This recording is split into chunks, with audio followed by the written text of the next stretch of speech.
stands one nation under God, indivisible, with liberty and justice for all. Before we get started tonight, I just wanted to let everyone know we are officially on Zoom Room. No more microphones, no more holding the button. However, be warned, the whole room is mic'd. So take that with heeded warning of sidebarred conversations or just any noises will be picked up by the microphone. So we just wanted to make everyone be aware of that. And we will do that for the next few meetings. So that's where we are. All right, moving on to our student reports. Hi, guys. Who's going first today? I think we are. So very excitedly, we had the senior prom last Friday. Everybody looks forward to it, right? It's a rite of passage. So the most when you're in high school, you go in, it's senior prom, senior prom. So I'm excited. That was really fun. I heard people really enjoyed it. We also, the class of 2025, I believe, is having a Chick-fil-A fundraiser. So that's also going to be exciting. It opened up here around recently. I'm sure your kids made you guys go. And tasty, so that's nice. And we also had a culture day, which was super fun. It was a section of the cafeteria where people got to taste a few foods and listen to a little bit of music and learn a little bit about some of the diverse countries, that are in our student population. So that was super fun. I know I enjoyed it and I was there as well. And we also had the Parnell Life Teammate Award winners, which are when each team has a particular person that they feel really is a life teammate, or a senior or junior that really goes out of their way to help their teammates be the best players that they can be. So that's very nice. In other news, we had the class of 2023, so last year's graduating class. They donated some furniture as like their class gift, so it's in the courtyard right now. It's much nicer than what we had before. So thank you for that. We have AP tests coming up. We just had the micro exam. A lot of people that went to that, very rough. Just 2 weeks of torture for a lot of people. It's willing torture. We signed up for this. And then May 20th is a special event for seniors. It's the Revive. They're supposed to be doing this event, which I think Agatha knows about. So have a fun time. Very exciting. We get craft ice cream, which I have been told is better than 16 handles. That is to be determined. And we're also going to get our yearbooks, and we're going to have the yearbook signing. Everybody you want to remember, but people that don't want in the back. So flip through it when you do eventually do it. And yeah, that's all for us today. Thank you. Hello, everyone. I'm super happy to be here tonight. Sorry we couldn't make it last time. I just want to expand my thank you to all the board members and Principal Cabana for giving me the opportunity to be Fairfield Board Senior student representative this year. It's been an amazing experience. So yeah, one last time, we'll recap from Ward. We had an amazing performance the past weekend with Secret Garden. We congratulate all the members of the student staff and the teacher staff for helping out with the play. You guys did amazing. And regarding the play, we have Mr. Fradatoli. We want to say huge congratulations as he has just retired. And we would also like to say congratulations. Oh, sorry, excuse me. Miss Birdie's retirement. She taught science at Fairfield High School for 24 years. And we would also like to say thank you to Mr. Fradatoli, who it was his last performance this year with the Senior Garden. All right, I hope you guys can hear me. I don't know how these mics work. But I would also like to add on to the musical part of things. I was honored to attend the musical this past Sunday. And a lot of people I know were actually in the musical. They were, rehearsing this musical for about a month now, probably over a month. A lot of them were staying at school until 10 p.m., which is a different level of dedication. I don't know if anyone has ever done that, but it really paid off. I think it was the best musical I've ever seen. And to see that Mr. Fry is leaving is, a bit sad for them. I saw their last performance, but it was heartwarming. With that being said, we have our masquerade themed junior prom this Saturday at the Trumbull Marriott, which I, the class of 2025 club and class advisors, had the honor of getting the plan And then the following Saturday will be senior prom held at the Fairfield Theater Company. We would also like to mention our Teacher Appreciation Week. It was great showing all the love and support that our teachers have given us. We like giving a week to them to show them how much they've really helped us throughout my 4 years, Jerry's 3 years, really all of our students appreciate our teachers. Then about 2 Fridays ago, we had Battle of the Houses, which I and the other board class officers were able to orchestrate. The school spirit on display at this event was probably the best I've seen in my 3 years at Ward. I'm actually proud to say that we're a full community now, fully back from COVID and pretty much all recuperated. I would also like to proudly announce that my house, Pequot, reclaimed our 5-year victory train after unfortunately losing last year. So I got to famously walk our trophy back to our house office. So that was great. I would like to give a congratulations to 2 of our biggest organizations at Fairfield Ward High School. We have obviously National Honor Society and our new DECA team. Our DECA team just competed at internationals in California, where we had 15 competitors ranging from a startup business plan all the way to marketing communications worldwide. We all got to present our topics and our demonstrations with all of our different ideas, contributing to our designated events to top level judges. This has shown us not only how to work with the team, but also how to step foot into the real world and gain that real world experience that DECA provides. Moving on to National Honor Society, we want to congratulate all the scholars being inducted into the National Honor Society tomorrow, as well as our graduating senior members. Their hard work and dedication is truly commendable. All right, now I believe Alex said it the best, but we'd like to thank especially the board for allowing us to come on and really share about what's going on at Ward this past year. And I honestly cannot wait to return next year. Thank you and go Ward. Over at Walter Fitzgerald, we have many projects to complete before the end of the school year. The 4 beehives are healthy and actively making honey and laying approximately 1,500 eggs a day. Students in our biology class care for the daily feeding of sugar water and fondant. Thanks to our efforts with the PBIS store and the donations from the school community, 50% of the students are doing enough to reach away and shop at the school store on Friday. We continue to have Jessica from the Center for Family Justice giving us presentations to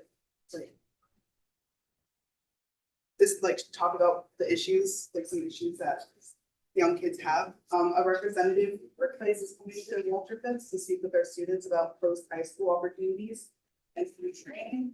Our students are working on both gardens, and we will be hosting a garden party on May 31st to open our new garden. We have also added a pumpkin patch for the students to harvest in the fall. And our mentorship program with the talented and gifted students at Mia's New Rain School will end for the year on May 31st. The students will be school day. We will finish our B hotels called Airbnbs. The students will join us. Our physics of music class, recording music using new technology needed to our school. And a former staff lunchroom is being transformed into a soundproof recording studio. Students will be able to learn about our 2 podcasts on Spotify will be recorded in this room. During the final days of the school year, students will be finishing up their river research with bar testing and tracking the Apple AirTags in Mill River. Students are learning to use the Adobe video editing software to create their educational video about pollution in Mill River and Long Island Sound.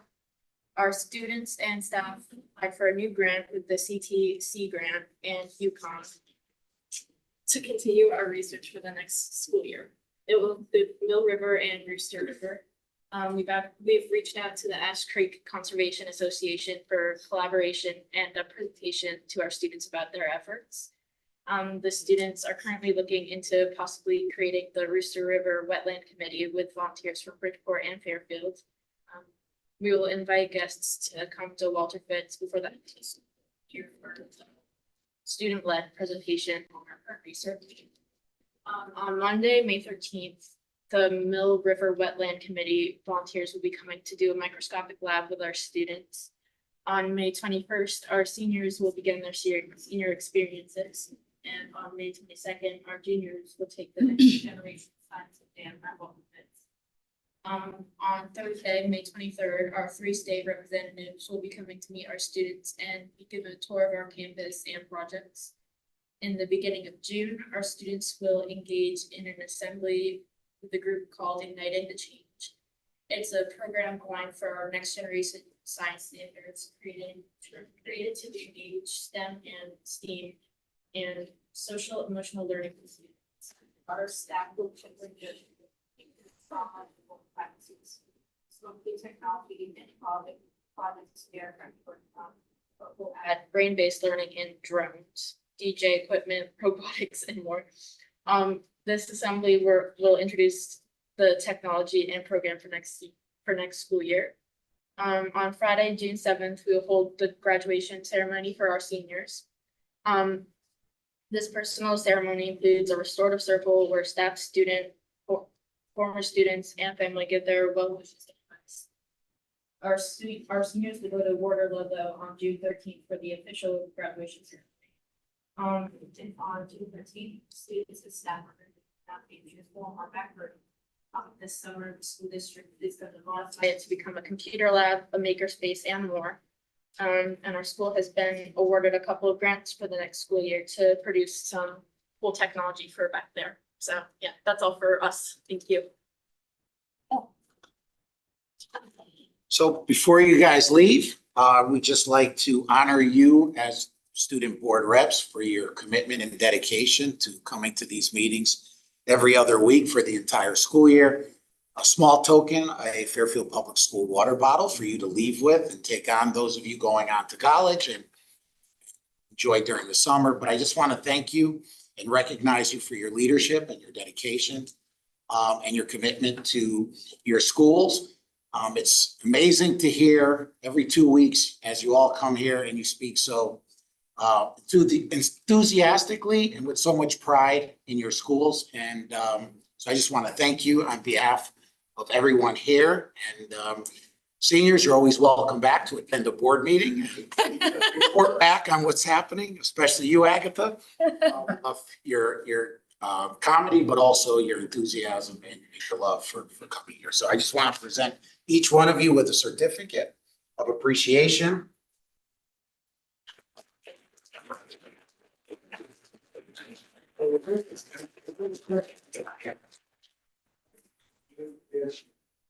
Agatha. Who's in the middle? It was. When you get your certificate, if you don't mind coming to the middle, we want to grab a photo if you're okay with that.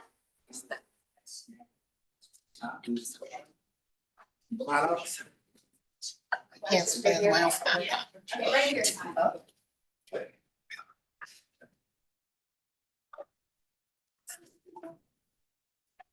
Saw your grandma. She thought.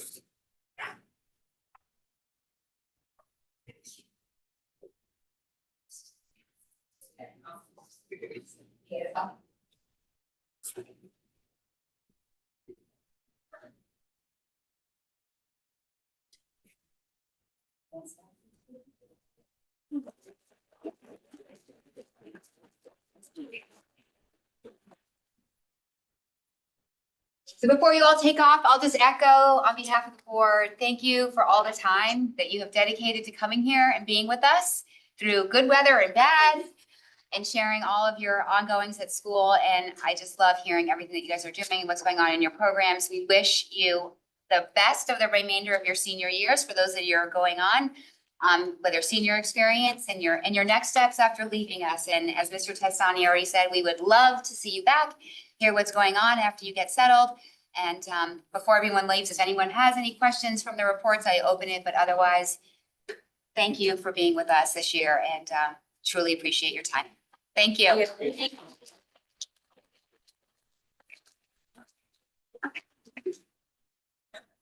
Okay. Public comment. We are moving on to public comment. If anyone has any public comment at this time on any of our agenda items, you may come forward with no more microphones. And you can just state your name and address for the record, please. and up to 3 minutes. Thank you. Good evening. My name is Greg Bosch. I live at 470 Jackman. Class sizes are an issue that has always concerned me since enrolling our daughter in a completely full section of kindergarten. As new parents, it was surprising that our 5-year-old could transition from a preschool program with a state mandated 10-to-1 student to teacher ratio to a classroom with 23 students seemingly overnight. Since then, I've looked forward to this policy being discussed and revised, and over the years, I've watched disruption of our district practice, including at least 2019 Stratfield Kindergarten, 2020 North Stratfield First Grade, 2021 North Stratfield Second Grade, Sherman Second Grade, Stratfield Fourth Grade, and Dwight Second Grade, and most recently 2023's McKinley's fourth grade class. This draft policy primarily codifies our current practice, and yet there have been all of these parent complaints and classroom disruptions over the years. So I come here this evening to ask, why aren't we trying to create a better policy? One that recognizes that students might enroll during the school year, pushing our classes over capacity. I find this acute in a year where we've added 88 elementary school students to our elementary school system here in Fairfield this year. I can find no evidence that this policy is rooted in research, pedagogy, best practices, or student outcomes. I worry that this policy is, as our district's practice has often been defended, the way we've always done it. Where's the research this board has relied upon to justify that 23 students in a kindergarten classroom or 25 students in a third grade classroom is appropriate? I worry implementation of this policy will be reactive, not proactive, that this policy might seek to maintain the minimum number of sections necessary to reduce the budget without recognizing the value gained from having an extra section under certain circumstances. Teachers are the most impactful place this district can spend money.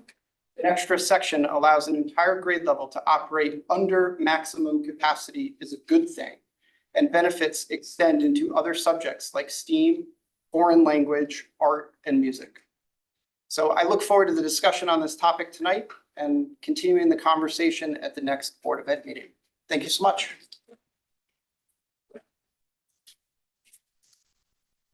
Anyone else for public comment at this time? Moving on.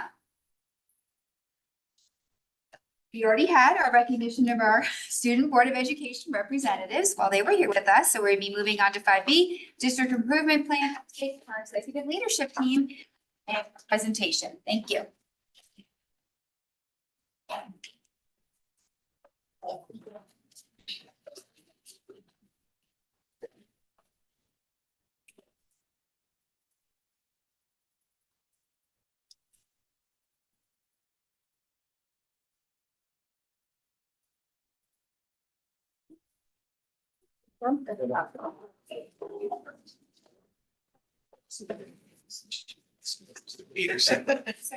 Bring it in. Good evening. I am Zakia Parrish, the Deputy Superintendent, and I'm joined here by members of both our executive team as well as some of our school leadership. I've had direct roles in some of the parts of the district. So today we'll be just giving you all just a brief synopsis of what's in the plan and in reference to the strategic initiatives that are included, as well as some of the data associated with the performance indicators that were drafted when the plan was put into place back in 2002. And so some of the goals that were used, some of the documents, I should say, that were used in drafting the plan included our academic expectations, our vision of the graduate, as well as some of the CASEL framework competencies, which are directly connected to some of the initiatives within the plan itself. As I mentioned, there were 6 strategic initiatives. We'll go through each of these different areas in more detail as we go through the presentation, but they included academics, SEL and equity, professional development, growth, student support, as well as community connections. So we'll go through each of these individually, and I'll turn it over to those folks who have the specific parts that they are going to talk to you about. Good evening, everybody. My name is Evan, Chief Academic Officer, and I'll begin with the gifted program that is under review currently and for next year. Our gifted teachers and administration has been reviewing what we currently have, including the identification process, as well as the curriculum and how we implement it to bring forth a program for next year. Not for next year, to bring forth a proposal for next year, just to be clear on that, not a program for next year. We currently have surveys drafted and ready to go out to our students and families to see what is great about our program, as well as what can use some revising so that we have some stakeholder feedback in order to build our program as we move forward with that as well. That is for our data collection. Secondly, on implementation guides, just to review these are the things that come after the curriculum is approved at the Board of Education level. So these are always in revision. These include the tasks that students do in classrooms. It includes some of the common learning expectations that occur in classrooms. It includes the common assessments so that we can have student data that's not always normative in nature, but under performance assessments. And those are reviewed. Those are built and reviewed on a continual basis. They're really never done. There's always a revision process with them. We'll say at this point, we now have exemplars that we can share across the district and across departments. When we came to you guys last year, probably at this time, we were inventorying what we had and determining next steps. So many departments are well on their way with these, but it continues to be a work in process. Julie Doss, Executive Director, Pre-K-12 Literacy. I'm going to share with you an update about standards-based and culturally responsive curriculum as it applies to both math and literacy. So I'll highlight those two. In the area of math, the department is focusing on pre-AP Algebra 1 and geometry courses with those implementation guides that Dr. Zevajancic spoke about. And this is to address that consistency in terms of the learning experiences as well as the assessments. Middle school math is working on creating common assessments for that accelerated grade 6 course. In the area of literacy, we are busy designing newly designed summative assessments with the standards that are prioritized in the Board of Ed approved curricula at the end of the units. And then at the elementary level, we're even embedding another common formative assessment midway throughout the unit so that we can monitor student progress towards mastery of the standards. The next bullet refers to our work to increase cultural representation in our documents. So as we know, ELA had a very unique opportunity this year to add text that broaden our students' understanding and appreciation of the cultures that are in our organization here. We made an intentional effort to do so at every single level, but I do want to highlight for you the work that we just did in K-5 because students are exposed to so many texts in K-5 throughout the course of the year. We added 57 new titles in addition to the titles that we purchased from HMH that you've already approved. This is already in the board approved curriculum. And we are working now to embed those texts in a very meaningful way in our implementation guides. We want our students to be assured that they're learning about themselves as well as about others so that they see relevance in the curriculum. This is an ongoing process. The next area involves SEL and equity. There's two areas here, social emotional and multi-tiered support systems. This year, our district SEL steering committee, which is chaired by Dr. Hatzett sitting to my left, continues to work on establishing desired outcomes and on establishing and increasing the use of a common vocabulary around SEL practices. We continue to use the DESA Mini as our universal SEL screener. We've done 2 administrations of the DESA Mini this year so far. We will have a third before the year ends. School-based teams then analyze the DESA results and along with other sources of data to determine levels of support that students need. And this year, we also began using the high school, DESA High School Student Edition. We've done 1 administration to date with a second one to come shortly. We've done a lot of work this year on restorative practices. To date, we've done 10 cohorts of colleagues who have completed the training through RIASAP. We've trained all administrators, social workers, school psychologists, SROs, and some K-5 teachers from each school. And we have 3 more. Another cohort is tomorrow and the next day, including paras and elementary school teachers. And the training will be continued through the 24-25 school year and beyond. We're looking to get every Fairfield Public School staff member trained in restorative practices.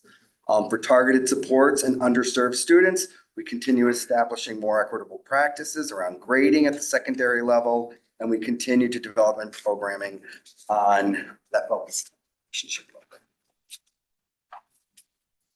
Hi, everyone. Greg Adams, Principal of Fairfield High School. As Mr. Mancusi mentioned, the district SEL committee, which had existed for a number of years prior to 2022 when this DIP started. It was primarily made up of a group of administrators as we were trying to think about how we were going to move forward with social and emotional learning in the classrooms. And then starting in 22-23, it really did shift, and that besides administrators, we also had a number of parent focus groups involved in some of the planning. But in 22-23, it shifted to a teacher leader model where every building in the district had 1 or 2 staff members who were a part of the district-wide committee. And their charge really, and our charge was to look at the data of the past needs assessment that we had done. We looked at how SEL was being implemented in all of the schools. And we noticed a number of things, including that, while there was a lot of good work happening, it wasn't consistent across the district. It wasn't consistent across grade levels or between levels. So one of the priorities was to try to establish a program that would help us achieve that consistency. Also to make sure that the learning was appropriately scaffolded for the students across all grade levels. And I think we found that in the Move This World program. So in 22-23, as we were building a foundation across all the schools in terms of understanding what SEL was among the faculty, we were vetting a number of programs, decided on Move This World, and then starting in August of this past school year, administrators and the teacher leaders were trained. They then took that training out to the schools and implemented Move This World across the different levels. Each level approached it in a slightly different way, as you can see. And then one thing I think we can all be proud of is that, Fairfield Public Schools has really taken social emotional learning. As we know, the data tells us it has a tremendous impact, not just on the academics for students, but their well-being, anxiety levels and whatnot. Those are still battles that we fight every day in the schools, but there's no doubt that these skills are going to be really helpful for students for the rest of their lives. We've done a program assessment with the elementary staff and anecdotally with the middle and high school staff, and we look forward to implementing it further for another year. We had bought a 2-year contract with this world and continue to reap the benefits of having a consistent SEL program across the district K-12.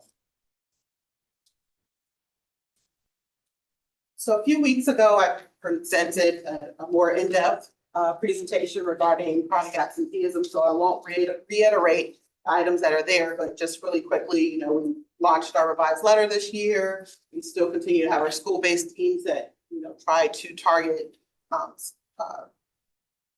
specific strategies to support and re-engage students who may be experiencing chronic absenteeism. And of course, the SDE continues to provide workshops every Tuesday to anyone that signs up to be able to sit in on that webinar. So those are continued activities that we will continue through the course of this year and carry forward into next year, continue to work on reducing our chronic absenteeism.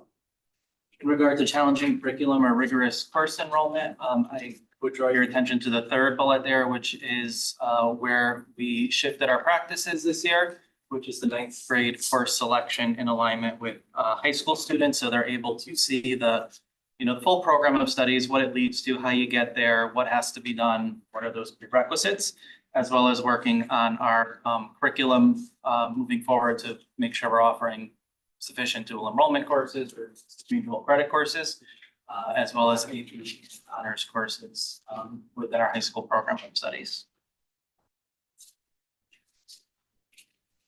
I am going to forego the next bullet in terms of the district improvement plan because there's a full presentation in a little while, and turn it over to learning. Good evening, Nicole Ganishevsky, Executive Director of Mathematics and STEM. Janine and I are going to provide updates around our professional learning work and Mr. Mancusi as well.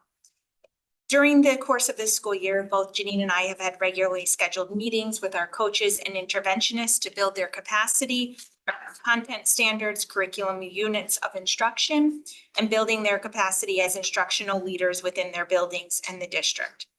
In the academic areas, we continue to strengthen teacher practice in the area of looking at student work to determine success, areas for growth, and impact on instruction. This is a long-term goal of the district and one that leadership will continue to develop teacher expertise in by implementing common protocols. Also, all administrators and coaches participated in ongoing professional development provided by Partners for Educational Leadership that focused on developing a shared understanding of high-quality instruction and best practices, such as the work around building thinking classrooms that our math department is focused on. Staff participated in professional readings, engaging activities, and professional dialogue that was focused on strengthening classroom instruction by providing access to grade level content to all students. These sessions have raised awareness to our coaches and administrators around the importance of engaging students with instructional tasks that require them to think, extend, and apply their content knowledge to solve problems presented to them. In addition, these professional learning sessions have provided leadership and coaches with an opportunity to refine the district coaching model by gathering feedback on our current coaching practices, making recommendations for adjusting our model to align with the professional learning that they have participated in this year. Work will continue towards crafting a consistent district-wide coaching model to strengthen instruction and ultimately impact student achievement. So I'm going to focus on the next bullet, and then I'll bring in the last bullet as well regarding structured literacy and adolescent literacy PD. It's coming to an end this year. We have a few more sessions in May. These sessions have aimed to provide everyone involved with a common vocabulary and language around topics related to the science of reading. So for example, the middle school and the high school teachers who were involved just finished a session last week on word reading difficulties, while the grade 1 teachers today focused on informational text and used the new text from H&H in their work today to explore the big ideas that shape text comprehension related to the expository text structure. Our special education middle school teams are receiving professional development as well, as they are gearing up for the Literacy Academy students that are now transferring from 5th grade to 6th grade. So as you may know, we do have ongoing department meetings on Tuesdays after school, and we do use those opportunities for a variety of reasons. Teacher team meetings, professional learning, curriculum development happens as well. Since our pre-K-5 has been approved sooner than the other levels, we've been engaging in professional learning each and every month related to the new program resources. And I'm happy to share with you today that our K-5 teachers received their very first implementation guide. So this way we call them unpacking unit protocol today. So this way they can prepare for instruction in the fall. But they were very excited about that. Speaking about the math department, they utilize that time to craft those common assessments as well. As mentioned earlier, and they're using that assessment data to plan for that flex time, as well as planning for future units. The social studies department is doing that preliminary work that you're going to hear about as part of the curriculum review cycle. They're also continuing to refine their common summative assessments, as well as their rubrics. And similarly, in the area of science, they're working on tasks with regards to the common assessments and assured experiences. And so these consistent practices of the curriculum review cycle are so very important as we work to improve teaching and learning overall across the organization. I can speak to the professional development work that's been going on in the special education department this year. There's been a lot going on. As Ms. Goss stated, we are entering into next year. Our first cohort of Literacy Academy students are going to middle school. So we have been preparing for their arrival in grade 6, and we've been putting staff through, special education staff who will be working with students in the Literacy Academy at the middle school level next year. They're completing the structured literacy training with Dr. Gillis. And again, those of you who have been on this board for several years, you've heard me, with great pride, talk about the Literacy Academy and the impact it is having on our students. It's having the intended impact we hoped it would have. And again, with great thanks, we thank Dr. Margie Gillis for choosing to be a partner with us in this endeavor. And we have had several planning meetings for the middle school cohort of students going up with Dr. Gillis. So, and we've already met with parents. So it's an exciting time. So in addition to the structured literacy work we've done, all our FPS certified staff have completed QPR training in suicide prevention. A couple of years ago, we had our social work department trained, and then they go school to train the staff in QPR, which stands for question, persuade, and refer. All elementary school assistant principals have recently completed 504 training. All speech pathologists and school psychologists were trained in best practices in assessing multilingual learners. Speech pathologists additionally were trained in best practices administering bilingual assessments this year. School psychologists and social workers received training on best practices in completing functional behavioral assessments. All middle school and high school social workers, psychologists, and school counselors received training from staff from the Department of Developmental Services and Bureau of Rehabilitative Services on how best to assist families in accessing adult services upon leaving high school. We began a school-based trauma-informed practices training with certified staff. To date, two schools have completed this training. Paras have been provided 2 separate trainings on verbal de-escalation strategies. 6 school counselors and special education teachers were trained in our MAPS process to begin facilitating this process for future planning. And then high school staff received an overview prior to the administration of the high school edition, the self-edition of the DESA. So there's been a lot of professional learning going on with but Good evening. My name is Nikki Jones. I'm the Executive Director of Community Services. If I can have you focus on the second bullet on this on this slide. We submitted the Increasing Educator Diversity Plan on March 27th. Myself, along with the Recruitment Committee, presented to you, and we are eagerly awaiting our final approval from the State Department of Education. Once we receive our approval, this plan will be the hub that guides all we do in terms of recruitment and retention.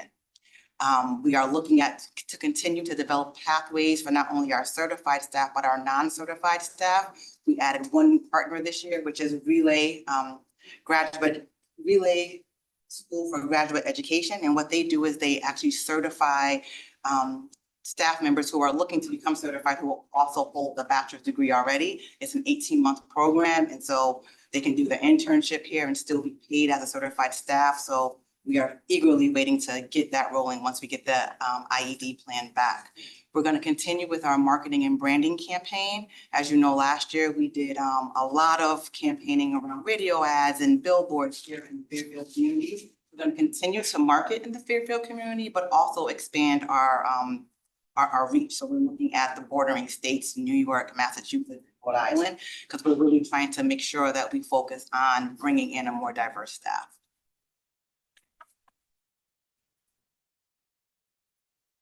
Okay, under the growth strategic initiative, this is where our school improvement plans and our strategic alignment lives. And so all of our school improvement plans, which are posted on the web every year, they are focused on student achievement, attendance, access to honors and AP courses, as well as some embedded relationship-based goals, whether it be student-student, student-teacher, teacher-teacher. There are some relationship-based goals within school improvement plans as well. So at the mid-year, there's a discussion with the supervisor of that principal in terms of how they're progressing, changes they might have wanted to make, or things that they felt were working rather well versus those that might not be working as well. This year, we also launched a 90-day change project. And so a lot of schools took something from within their SIP and lifted it out to really make sure that it was something that tangible that they could really bring to life. And so we had 2 90-day cycles over the course of the year where we visited all of the schools multiple times to hear from their teams in terms of how this lifted project or something that was completely separate but supportive of their SIP was implemented and how it's going. So we look forward at the end of the year and having those conversations with principals, not only around the progress on their SIP, but also their 90-day change project. In terms of professional development within the building, a lot of it was based on the goals within the SIP and things that they've identified at the building level were needs for their staff. One of the things we wanted to make sure in developing the school improvement plans was that there was that coherence and cohesion to the district improvement plan. So those goals that I mentioned above are aligned to the key performance indicators that are outlined within the district improvement plan. They also are aligned to administrator as well as teacher goals. So there's that through line from the classroom all the way up to the district level. Coupled with our school improvement plan and the alignment is the need for data to get decision making. This has, the first bullet talks about our system there that captures a lot of the data, which is Decision Ed, which was implemented this year. Currently this year, our principals, our instructional leaders, our assistant principals, and the rest of the administration has data at their fingertips. If not through Decision Ed, through some other form of spreadsheet or data analysis. This includes gathering things in one place, which may not seem like a big deal, but it is. You no longer have to go to 7 different databases in order to find 7 different data points for a child in 3rd grade. It's a child with all of their history connected to them that is manipulatable. If that's a word, manipulable, and can really guide decision making within classrooms as well. We are also nearing the end of our first year of our new assessment system with NWEA, reading, language usage, and math, as well as Acadians in our K-3 and alignment with right to read legislation. And those data are really important in terms of progress monitoring and seeing where students are against a national norm, so that we can see how our curriculum is playing up to how it is across the country with Common Core state standards. So we're really excited about that and moving forward with those processes.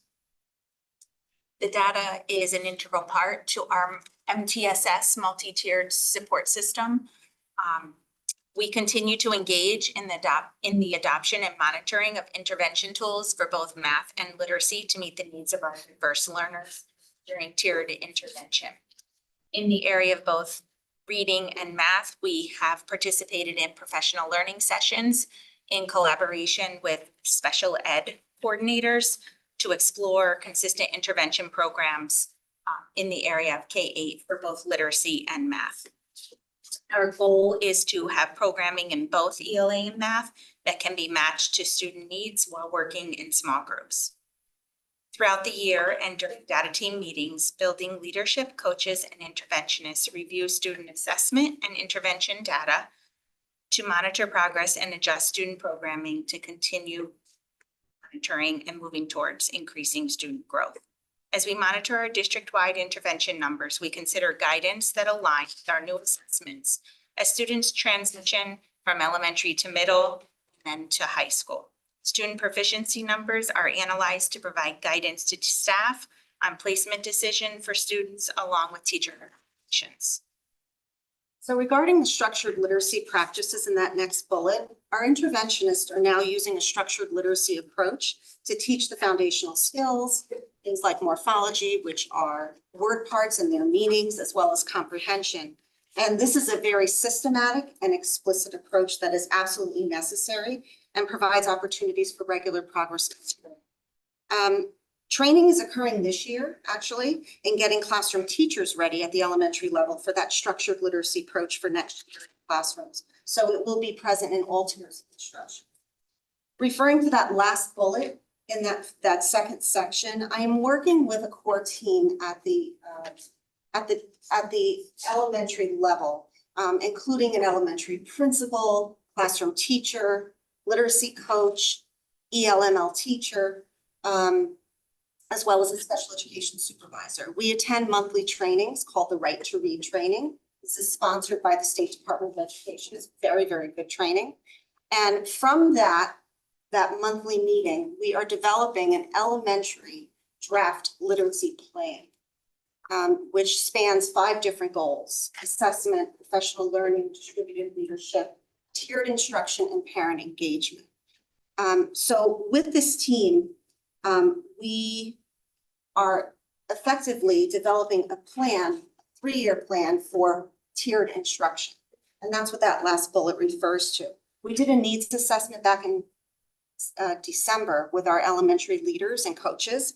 And then we were able to organize these effective practices over the course of the next couple of years, and which ones we were going to phase in and support as we go through the next couple of years to build these structures. So that's what that last bullet refers to in terms of that 3-year plan for tiered instruction.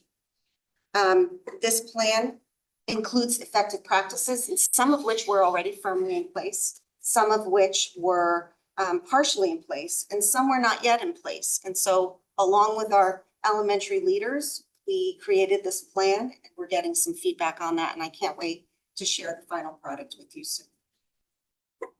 This next section refers to comprehensive assessment, and it starts off by noting one of the goals related to that assessment goal, that assessment bucket that I just spoke about in the literacy plan.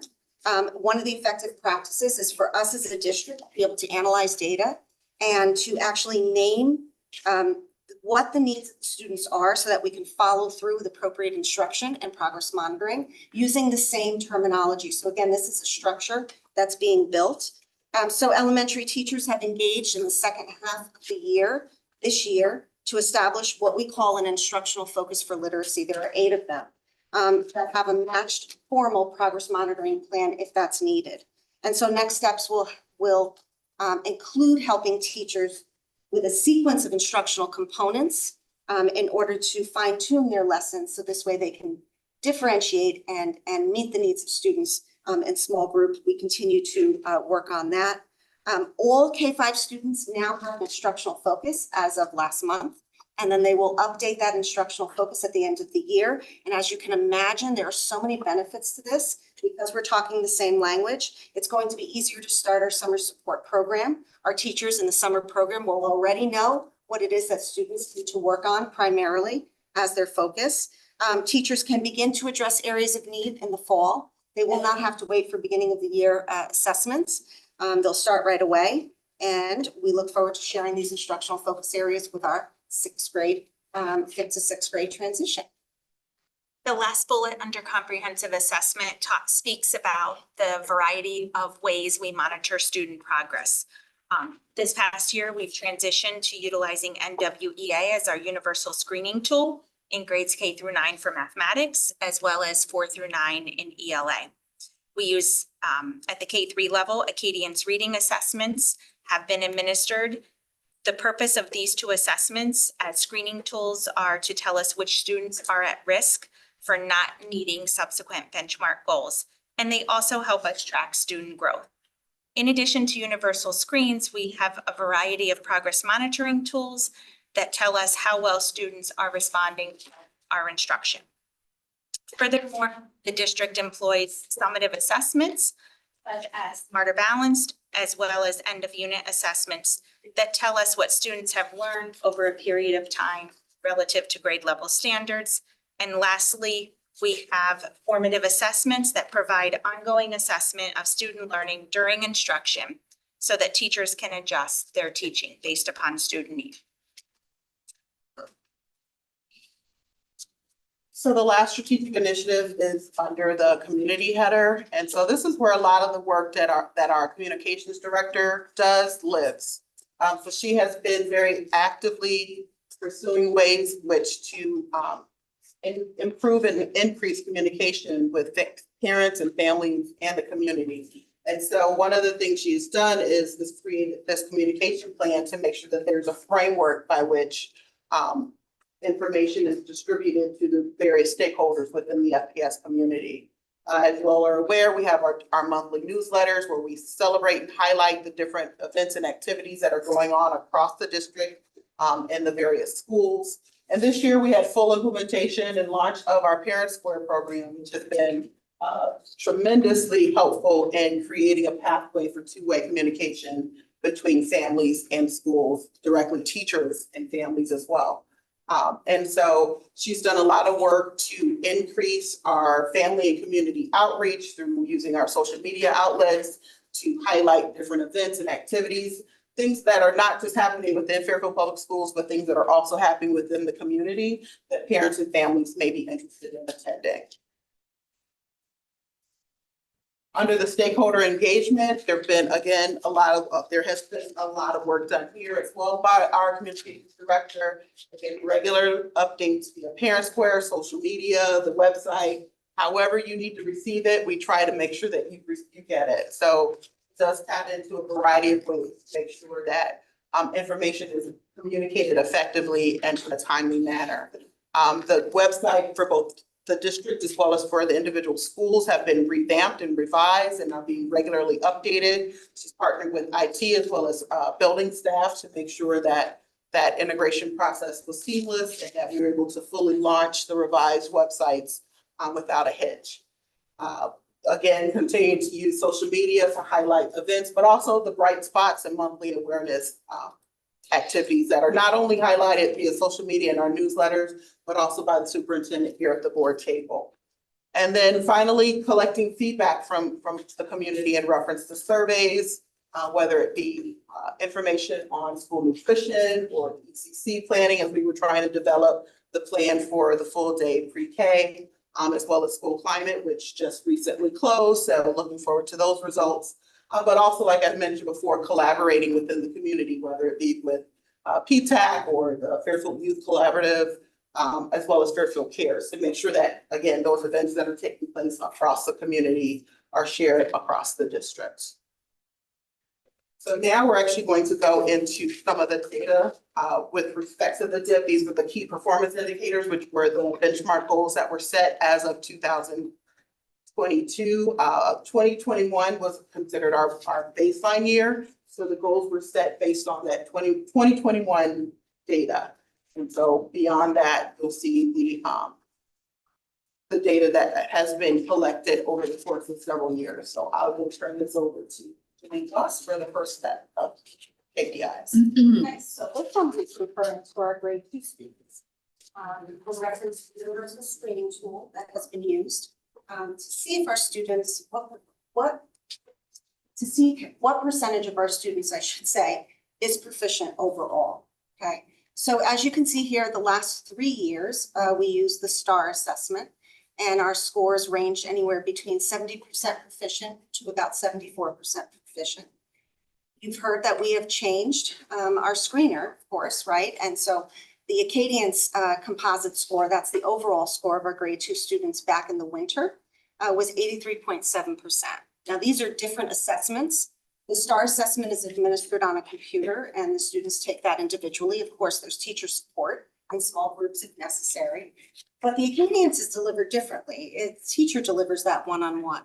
And so we're collecting data differently. This is not necessarily comparing apples to apples, but that is the composite score from the winter. And if you're interested, the fall composite score was about 77%.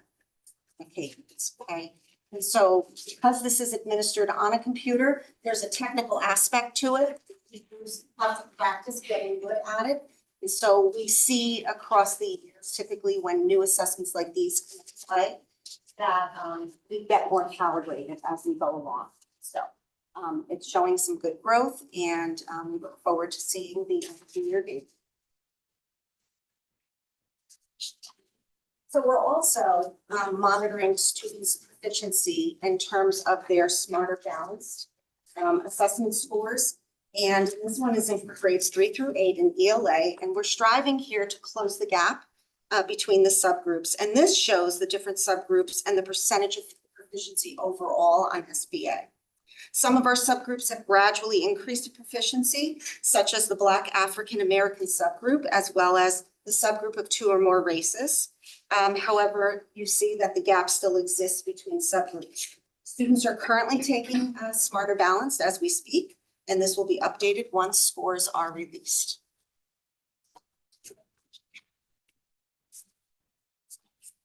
And our current SAT data is still embargoed, but we look forward to being able to report those results very, very soon. This indicator, again, is monitoring that gap between our subgroups, and we saw about a 3% increase over the last 2 years with students who are receiving special education services, and also with our Asian subgroup, which has steadily increased over the past 3 years. However, again, we still have work to do to close gaps across the board. Similarly, you see data in the area of mathematics. This data table shows the performance on SBA of students in mathematics during the past years by subgroups. Students in several subgroups and overall have shown improvement with increasing their proficiency percentages, most notably in the area with special education and Black and African American students. We continue as a department to monitor our SBA data and work to close the gaps between subgroups. As SBA data becomes available, we look forward to sharing that with you.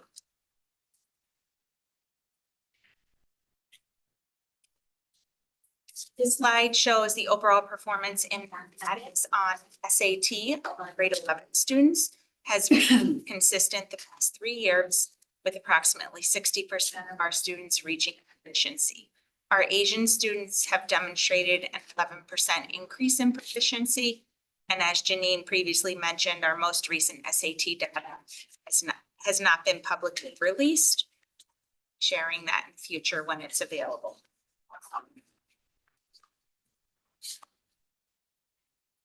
In the area of science, students complete the NGSS assessment in grades 5, 8, and 11.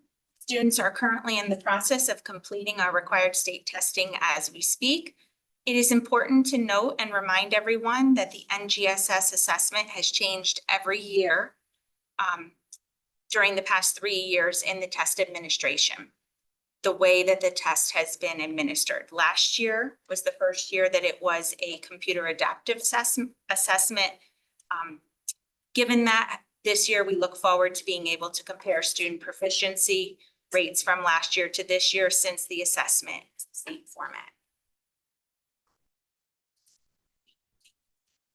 The next slide looks at suspension rates and the proportionality suspension rates between subgroups. As you can see, all students from 22 to 23 has slightly increased to 2.9%.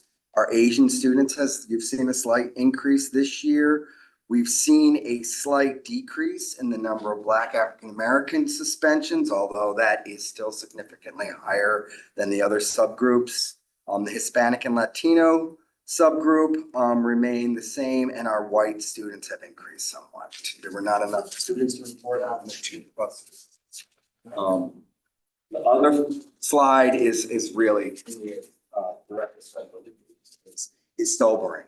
Our special education prevalence rate continues to increase. That is not something that other districts are not experiencing as well. Currently, we are at 19.7% of all of our students pre-K through 22 are identified as a student with disabilities. That might differ from other numbers you see, like on EdSite, which reports prevalence rates K-12. So that's why this is all of our students. We currently have 1,862 students with IEPs. And just a point of interest, in addition to that, we have 10.7% of our students, or 1,013 students with a 504 plan. So currently over 30% of our student population, Fairfield Public Schools has an IEP or a 504 plan. And then this looks at special ed prevalence rates, disproportionate subgroups. You can see our Asian subgroup and the Black and African American number has not moved this year. Our Hispanic number has increased somewhat, a little bit, along with the number of white students that we have.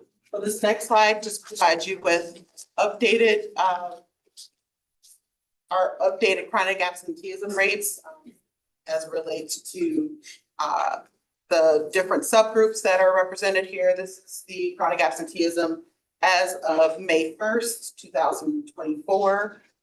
Again, you can see that the numbers have continued to decline over the course of the year. This is directly related to the work that the school teams do with parents, families, and students. So kudos to the school teams for all that they do to really try to re-engage students as well as their families.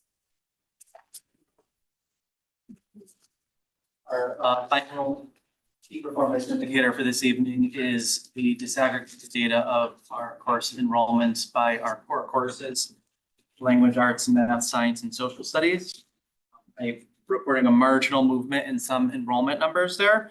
You can see, for example, a few percentage points in the population of Black African American within the course enrollment. Math has gone up slightly.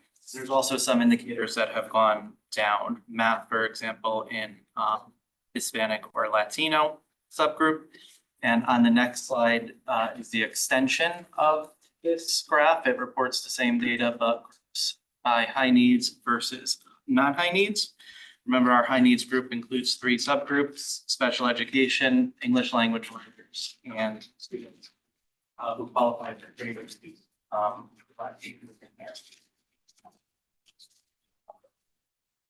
Now we'll open it up to any questions for Courtney.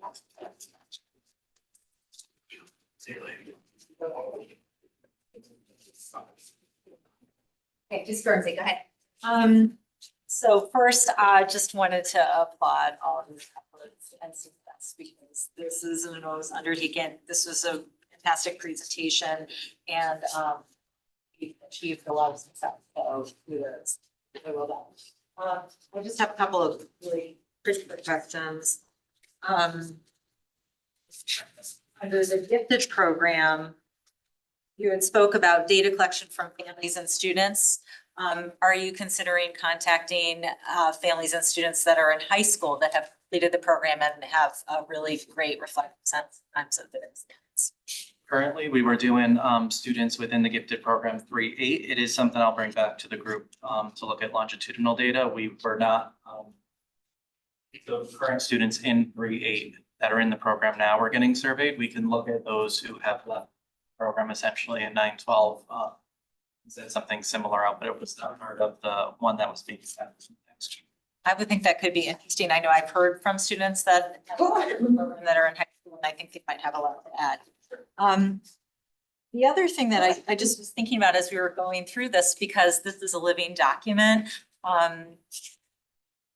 what kind of changes might you recommend to, I don't know if they're the benchmarks of the goals, or I mean, like, what's your response to how we're doing and how we need to reflect how the district improvement plan might change to better suit in this moment? I don't know. So that's a great question. I'll take that. So we've been working as a group. Mr. Bluestein has been instrumental in leading some of this.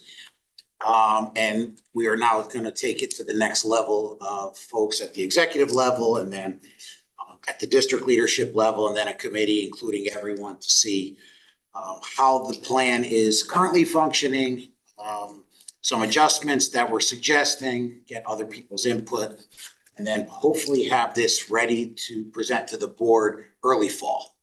Yeah, that's the plan right now. We do have a draft that we're vetting and going through all the steps, including all the stakeholder groups before it would get to the board level.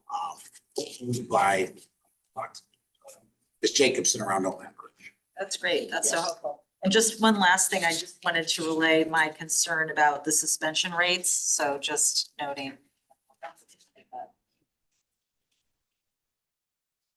Ms. McIntyre. First, I just had a favor to ask of everybody, which is a lot of us are speaking in a way that I hear all the time, which is your volume drops at the end of your sentences. And when you got a microphone in front of you, it doesn't matter as much, but several speakers here tonight have done that. And I just wanted to, I'm not worried about me, but. We can hear you. Yeah, I know, but it's just, it's happened several times with several speakers, and I'm hoping that that's something we can kind of be on guard about. Because I think it's an important discussion and I don't want anyone to miss it. And some of your comments I've missed. So I do have a lot of questions. I'll try to go through them quickly. Regarding the gifted program, to Dr. Zavajanzik, two questions. One, what about surveying K through 2? In other words, these are the parents who what are they looking for in a program? And you might get a minimal response because there would be, I don't know. But it is a program that might be serving some of their children. I know we're not doing it yet. It's just, that's not even a question. That's a suggestion. But more to the point, you of course have referenced that this is the gifted and talented curriculum, which means I believe with our current policy means before anything comes out or anything is getting finalized, the board is needing an opportunity to have some input on that. Do you have any idea when that might be happening? We're working on it over the summer. We're hoping to bring it into the fall, a proposal. A proposal for what? Curriculum. But don't you need Board of Ed input before that proposal comes to us, according to the new curriculum policy that we just approved? Policy is approved. We will most certainly gather. It's on the agenda tonight. We already approved it. We began working on this prior to the change in policy, so it's kind of. I guess and which I totally respect the idea of grandfathering. However, I still would say, even if it were an informal discussion topic, and I put that to the chair to have a discussion with our superintendent. But again, the whole point of that change to the curriculum policy was the understanding that no one's interested in rubber stamping. And if we have something to say, better that staff has our input early. So again, totally respect that it was kind of caught in the middle there, but I don't know, maybe nobody has any input to give on it. I kind of have a feeling there might. So just wanted to ask. I was wondering if you could explain, and this kind of gets to Mrs. Guernsey's point, when talking about our work with SEL, I was wondering how any of this has redirected any change that we've made in terms of student practices, classroom practices. Is it simply that they're now learning strategies, or is there anything that we're gaining from this that we need to do differently as a district? Pretty vague question. So some of the teachers are reporting as part of the survey that they are seeing some of the transfer of the skills into some of the everyday behaviors of the children. Elements of the program also afford teachers an opportunity to provide, call them brain breaks, but there's a number of different ways. Maybe after recess when the kids feel a little bit ramped up, or after a big activity at the upper levels,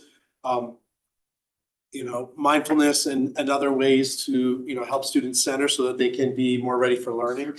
So, it's more than just, a quick lesson. It's, it is a program that teachers can feel free to implement in other ways throughout their instruction. So, and part of it is just building the capacity so that when we roll out more lessons, that teachers can specialize those, especially at the upper levels, whether it be in social studies or in science or in math, that they can gear some of the social emotional activities to the topics and the pedagogy that they're teaching that feel more relevant to the students. So that's all part of the plan moving forward.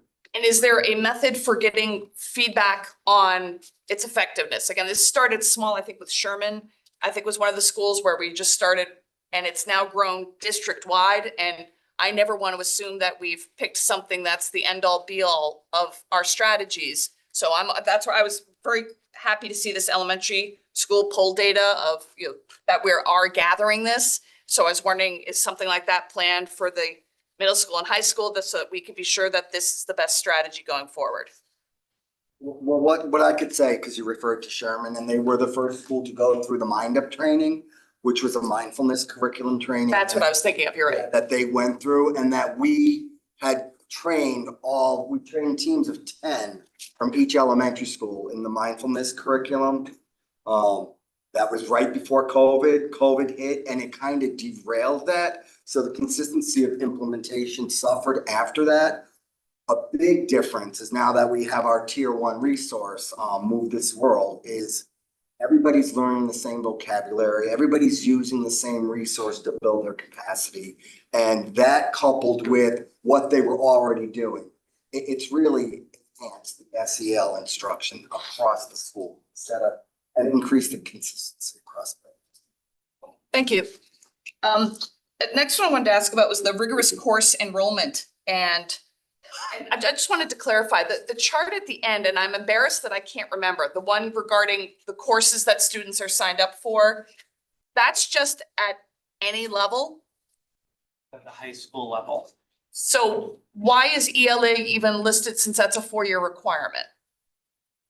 It looks at the difference between our AP and honors versus college prep. And that's what I was wondering. I don't remember how to read that data. Like, so as I look at that chart, what does this mean?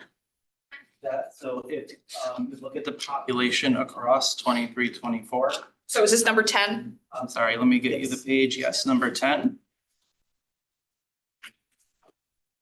So Asian is 6.4 and 23-24. That is the population within those classes, AP or honors. Okay, so that's what I was wondering. So this whole thing, it's not subject, it's subject AP honors enrollment. Within that domain, yeah. And so the 9.6 is not 9.6 of the Asian population, it's 9.6 of the enrollment in that.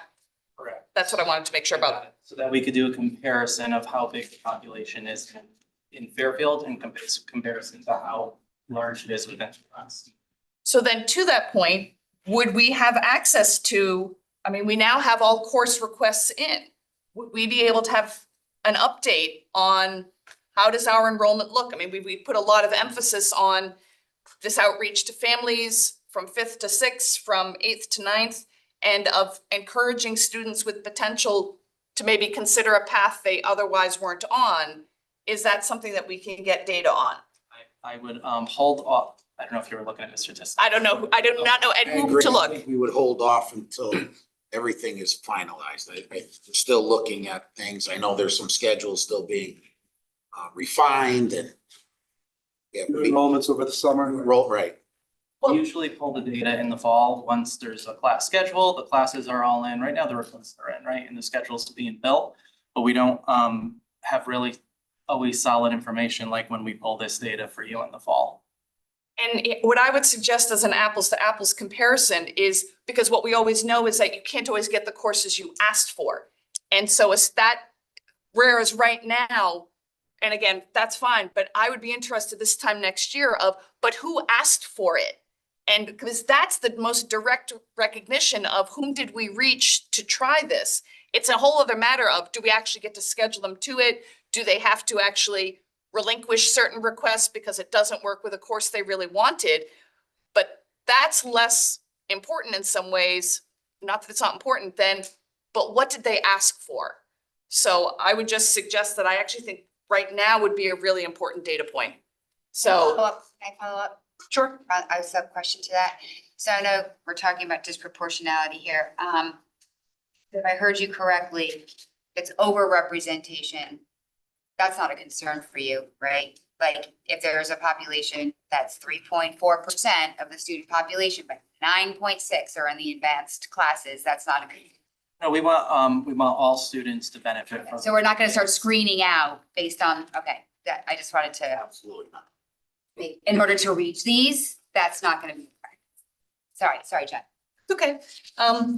Next, and again, I don't know if I should direct this to the superintendent, but I was hoping to have some information, like you used the phrase a through line from an individual teacher to the school improvement plan to the district improvement plan. And I was wondering if you could give an example of that.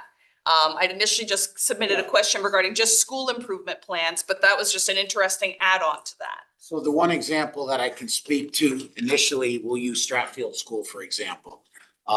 When we suggested the 90-day plans early on in the year, that schools had the ability to identify something in their school that they wanted to address that was not necessarily part of their evaluation or part of their plan.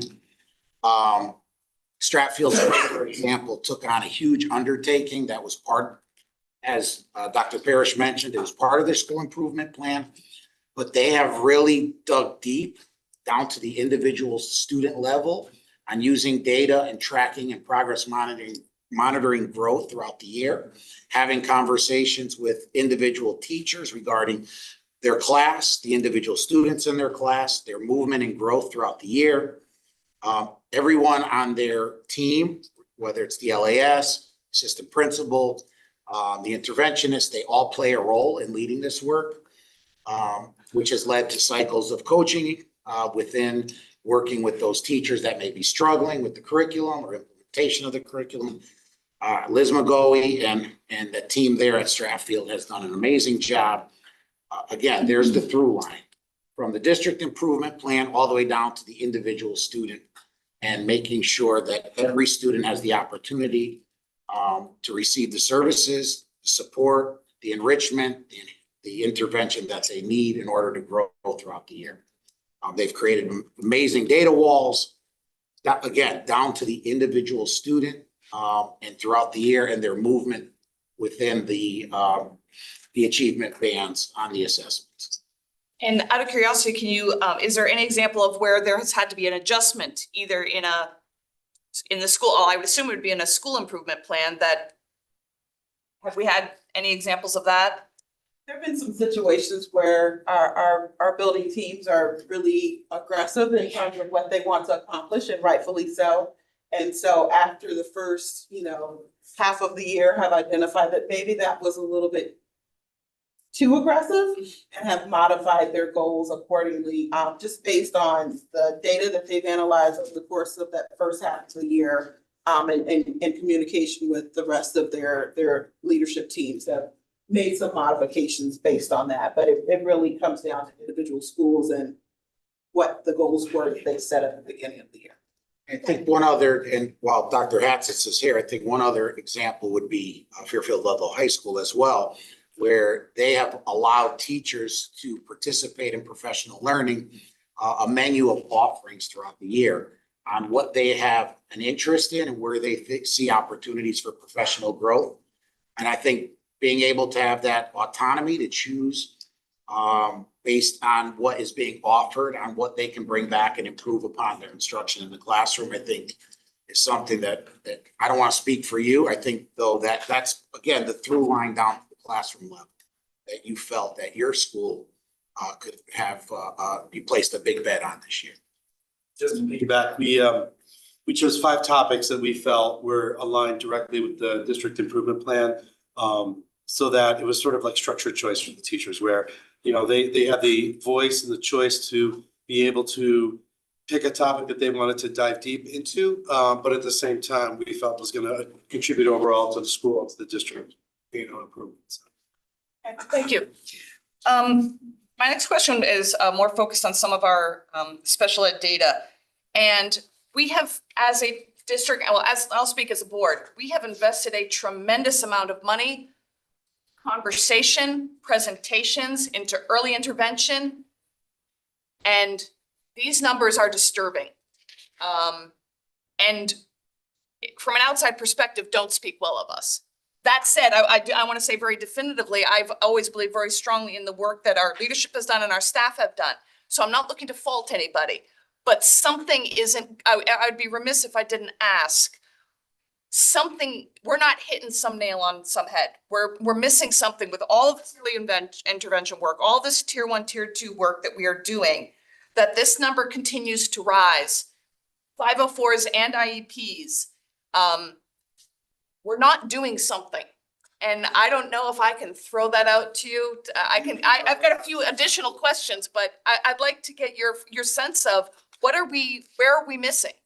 I could say this, because, and I'm not gonna use COVID as an excuse, but coming out of COVID, there's so much that like we've experienced the past 3 years that we could not have anticipated. The increase in our prevalence rate, I would say Fairfield is known for high quality special education. What's happening in Fairfield, it's not an anomaly. Other towns have the same conversations we're having right now. What I would say is this, we continue to be challenged. Right now, our massive challenge is staffing across all special education areas, which is getting more and more and more challenging. Our numbers for special ed and 504s have increased. We are living in the hotbed of advocates and attorneys, so we really need, and we had this conversation, I think yesterday, I had it with Mr. Testani and Dr. Zavajancic and Liz McGoey. We see a massive increase in the number of parent referrals to special education. Unilateral? Not unilateral placements, just referrals to PPT1 for suspicion of some kind of disability. The laws are stacked against us. So I would say you have a high quality special education team, from the paras to myself. We continue to tackle the problems that we address every day, and our numbers continue to increase. Can I ask a follow-up question? That is not different than our colleagues in other towns. So these percentages are not coming out of birth to 3. They're post. These are, I'd like to know for follow-up at some point, what's the percentage coming out of birth to 3 versus post birth to 3? And understood people who move here, that's different, but I just want to say, I want to know what the I don't know how to call it, or, you know what I'm trying to get at? yeah, no, I think that actually, I'm glad. Is it bigger from OEC to begin with? The numbers in birth to 3. Or are they kind of, I'm sure they're going up too, but I'm just talking about the range here, right? Like, if they're a little bit higher, but then it happens after, that tells one story versus just a majority of this is coming from birth to 3 as well, and it's just trending up. That would be an interesting piece of information for us to follow up on. A few other questions. Regarding the literacy, so goal key KPI number 1, I was wondering if you could just explain how is Acadians different from STAR? Because while I'd love to just say, man, we're just doing a great job all of a sudden in a year, obviously there's something to the actual administration of the test. So at each grade level, and we're using Acadians K3, at each grade level, there are different measures that are administered at different points in the year. And then some of those measures drop off because they're no longer deemed very appropriate as a universal screener, because students should have already mastered those types of skills, and then new ones come into play.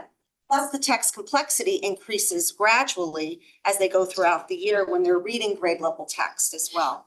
So when we think about our grade 2, if I want to compare apples to apples, we've got to look at one of the measures that is administered at all times of the year, and that is considered the primary measure, and that's the oral reading fluency measure, where students are presented with 3 grade level passages, and they read to determine, teacher determines the accuracy rate on that grade level passage, as well as the correct words per minute, which is an indicator of fluency, right? Those types of things were not present on STAR. Students would and answer the questions. But here the teacher is actively listening to students read aloud, listening for their errors. It's not a running record by any means where they're not looking at the errors that students are making because the students are reading quickly, and that's the way you go about your screener. But they're definitely different types of measures. These measures have really proven to be very valid and reliable. The thing about that 83.7%, although I'm happy to see that, it also comes with a little grain of salt because of the way it's administered. And when you first, as I mentioned before, when you first start to administer this, it's technical. The teachers have to quickly, as students are reading, they have to navigate on the screen, and they get better with practice. So we have to continue to look at those scores as we go, just to see if we start to calibrate better. They are very much research-based, they're standardized, and they are reliable and valid. So, yeah, I mean, that's why you see that discrepancy. They're two completely different types of assessments. Okay, thank you. That's helpful to know. Can I ask a quick follow-up to that, just on that teacher administration issue? Do you, what I hear you saying is that as teachers gain more fluency in how to do this, that this kind of level of improvement is gonna flatten out? That's usually what happens. We've been doing this for the past 20 years with measures like this, and that's typically been my experience. The method we used to train teachers was a train the trainer model. So we had our leaders, our coaches, and representatives from special education trained, and then they turnkeyed that training to grade level teams, and gradually the grade level teachers started to administer them on their own. So it's a gradual release model. So again, it's a harder assessment to measure, but these measures get very discrete, and they're really, really actionable to be able to identify what it is that's holding students up and getting in their way and who's at risk. So we like this. It's going to just take a little bit more time, and we just have to be patient with that. So it is, these types of measures. But thank you. It's helpful to know how this is different. Then kind of a general question about the data. When we get the double asterisk that the data was suppressed, we have a couple instances of it which don't make sense to me. On key performance indicator number 3, the Hispanic Latino, I find it hard to believe that our high school does not have sufficient population to warrant in 2022-23 a number similar to on goal number 5 with mathematics SAT that are non-ELL students don't factor in with a number there. So those are a couple instances I don't understand the double asterisk.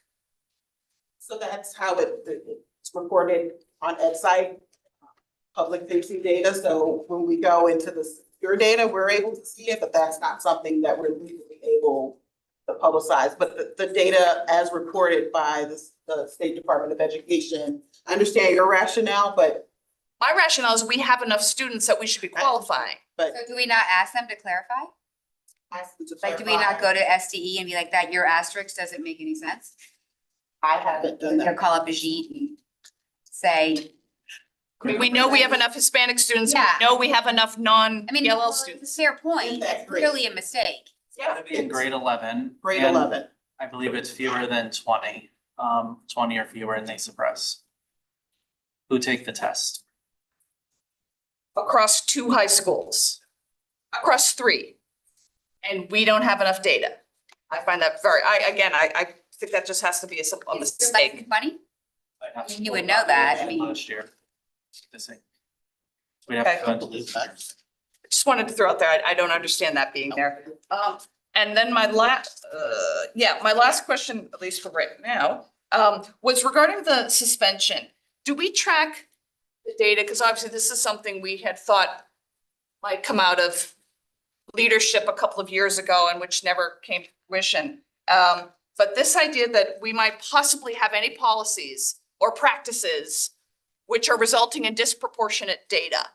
And so do we track internally? And I think that couldn't be publicized because that would undoubtedly end up being identifiable. But do we track internally what is causing each of these suspension offenses? And we track that to ensure appropriateness?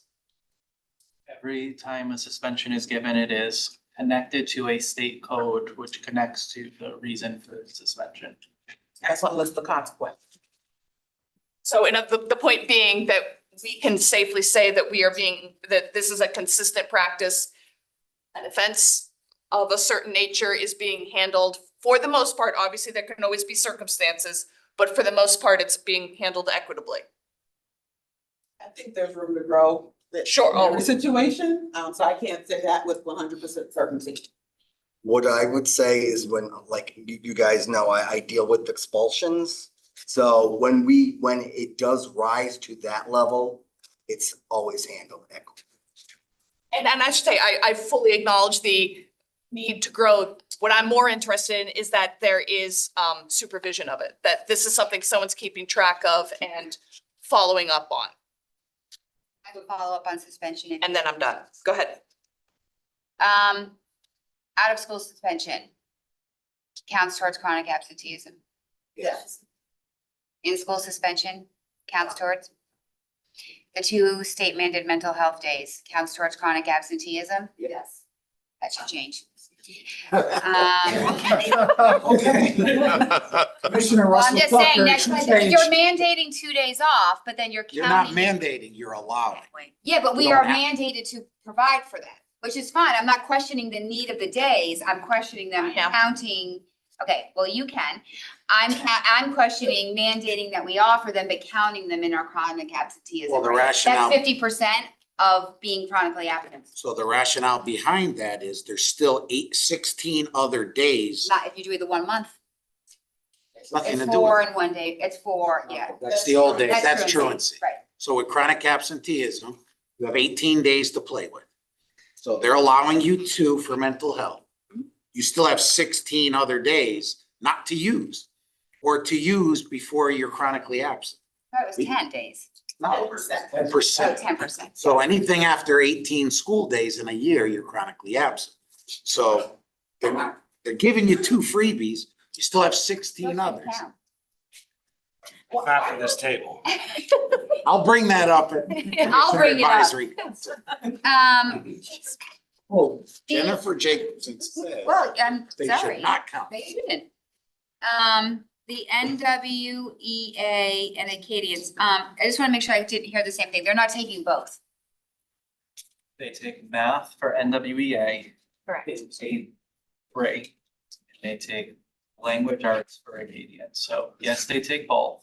But I mean, different subjects. I'm just saying you're not giving 2 ELA screeners. Okay, thank you. We've cut back on the number of testings significantly from prior years. Okay. I assume on the website, we don't have our 23, 24, because you're gonna wait till the end of the year, I would presume, to put those metrics in. These metrics are not on our sheets online yet, so those will be added at the end of the year. You're waiting. Some of them, the ones that have been released are on the web in the spreadsheet. The ones that are embargoed, so such as SAT, SBA. Or I didn't see them in there today. The chronic absenteeism is. All right, I'll go back and Chronic check. absenteeism won't be there until the end of the year. Yeah, I mean, a lot of The them. other ones are there. The second grades, whatever. Okay, I just wanted to make sure of that. And then the DESA, I just wanted to clarify too. Everyone's taking the DESA mini. K8. K8. Okay, so then, okay, that's what I wanted to make sure, because I wasn't sure if the high school, the HSE, I mean, they weren't doing the mini and that. No, the high school edition started this year. Okay, so one is for K8 and the other one is for high school only. Okay. And then I'll direct this to Dr. Hatzis. One of your items, you started talking about equitable grading practices for underserved populations, and I know this is just interesting because we're working on that policy now. So can you shed any greater light around what you meant by that? So where, Under the targeted supports for underserved students, establishing more equitable grading practices, secondary. Oh, yeah, tell me the page. Actions and plans, SEL and equity. 1, 2. Oh, it's Sorry, mister, I thought that, targeted support and I thought underserved maybe you were the, go ahead, sorry. service students. Yeah. What's your question again? I'm sorry. Okay. What is the meaning of your establishing more equitable grading practices? Let me help you. Oh, right. So as part of the school improvement plan to tie in with the district goal related to the disproportionate enrollments that we were just talking about a few minutes ago. Yeah. One of the conversation points at both high school has been around what, along with the work of the board policy committee around some of the grading practices, what would constitute a more equitable approach to grading practices. So there's been research done and there's some books that are being read and some of those practices are being shared. I mean, just by virtue of being more communicative about when students are failing, being more responsive in terms of the timing between when an assignment is turned in. More consistency in practices would also be considered an equitable practice. But also looking at how certain things might affect the students' emotional response to how they're being graded. For instance, question of zeros, I know, has also been a topic and that was, decided on. But in prior years, when we were talking about how a student might react to getting a zero and how that might impact their willingness to move forward. How other practices are related to just the way feedback is given, for instance. In a formative way to help students, progress and achieve the goal that is being set out for that particular assignment. Whether or not that's done, the hard grades, summative grades, and that's it, move on, or in a formative way where they're getting feedback in order to improve the grade for the future. So that's just an example of some of the practices that were being discussed. Thank you very much, Mr. Kresnoff. Thank you for all the hard work. I have a question about professional development, especially as it pertains to retention, recruitment, et cetera. 2 months ago, when we did the diversity plan, I brought up the idea of stay interviews, and it seemed pretty well received by everyone in this room. Has anything been done with that? Is that something that may be added to the plan in the future? So yeah, thank you for bringing that up. And we have created a stay interview with the help of CES. So that was a great resource for us, and we will be sending that out before the end of the year. Excellent, thank you. I just have one, thank you all for the work, for our new board members. It was great. I don't know if this is to the chair or to Mr. Testani, but in this document, Move This World is kind of referred to several different ways. It's referred to as a program, as a curriculum, and anyone can correct my memory. Was Move This World ever fully presented to the board and the public as a program? I would just maybe ask that as now this isn't really a pilot, this seems to be fully embedded. I've seen the parent portal, I have children at lunch, but I have no question that's being implemented. I just think for the public, for this board, I think it may be good to, in the future plan, maybe to present Move This World so that you can share the good work. Most of my questions were, what does it look like? I think it might be great to highlight and bright spot that work. I think it's vital and fully supported. So maybe, through the chair, if we can accommodate that, not today, not tomorrow. I know you have a lot of things going on, but maybe in the fall. Yeah, now, when we did the needs assessment for the SEL, we did get an initial presentation, and then it was gonna be like, we're gonna come back because we got the information that each building was kind of doing something different, and then how that was gonna be over time. So it might be interesting at some point, maybe in the fall or something, do the part 2 of what did we get rid of, or is everyone still using all of that plus Move This World, or did we pare back, or what were, because we didn't get that piece. The second piece, the part 2 piece, go ahead. I think COVID hit or something. Yeah, I think it did too. First point, and for the public, with Mrs. Chapa, the communications director, Mrs. Sullivan has been working with our school psychologists, social workers, and myself, put together some resources that if you go on the academics tab of the school website, I know you mentioned the portal, but for everybody else, there is a social emotional learning tab, which will give some background information about Move This World, give a little bit of a glimpse of what it looks like. There's also information there about the DESA. So it's a really rich resource for parents around just SEL in the district. And just one other quick one. In the communications process and stakeholder engagement, just want to commend Rachel Chapa and all her work. I live in breathe on Parent Square, and it's been great. A lot of this is digital. Can you speak to any in-person stakeholder engagement you're looking towards more? I know years ago there used to be coffees. Is there curriculum nights, anything like that you guys are looking towards, or is that a piece of this work? More in-person engagement?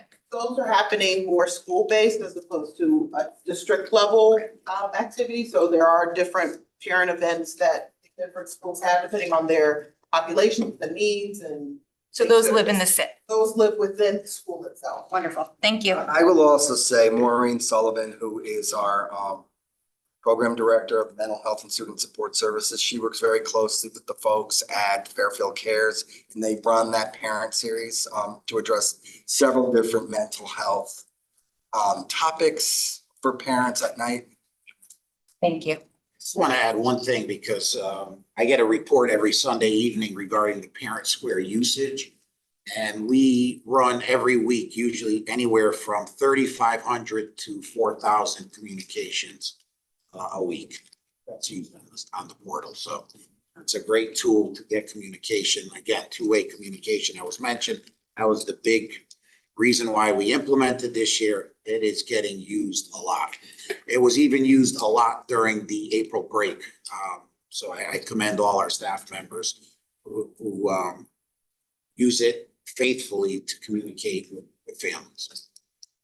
And also add that we are scheduling some live sessions for our families, for our elementary families this summer in July and August. So this way they can get to know the new resource, because students will have access to stories being read aloud, vocabulary games, things like that, blending boards, articulation videos. There's lots of things that students will be able to use at home.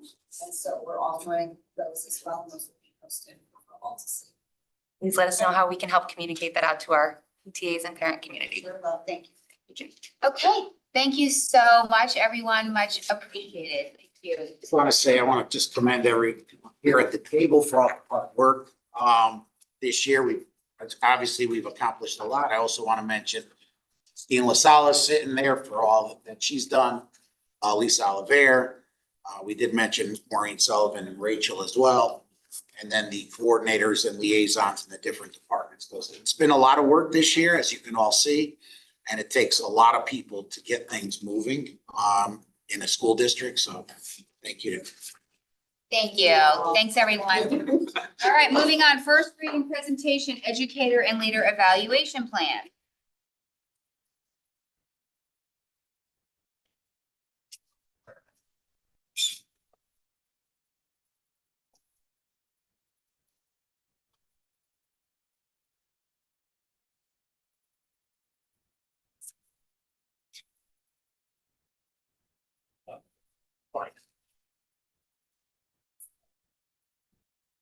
Listen to the.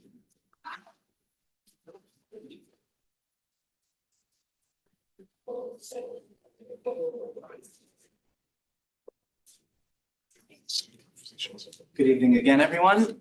This evening, I'm joined with Mr. Bluestein, who is representing the FSAA, also a principal at FER, and was a member of our PDAC group, which I'll explain in a moment, as well as Mr. McGarry, also a member of our PDAC group, both have worked on this plan for the past year, and represents our teacher teams at PDAC.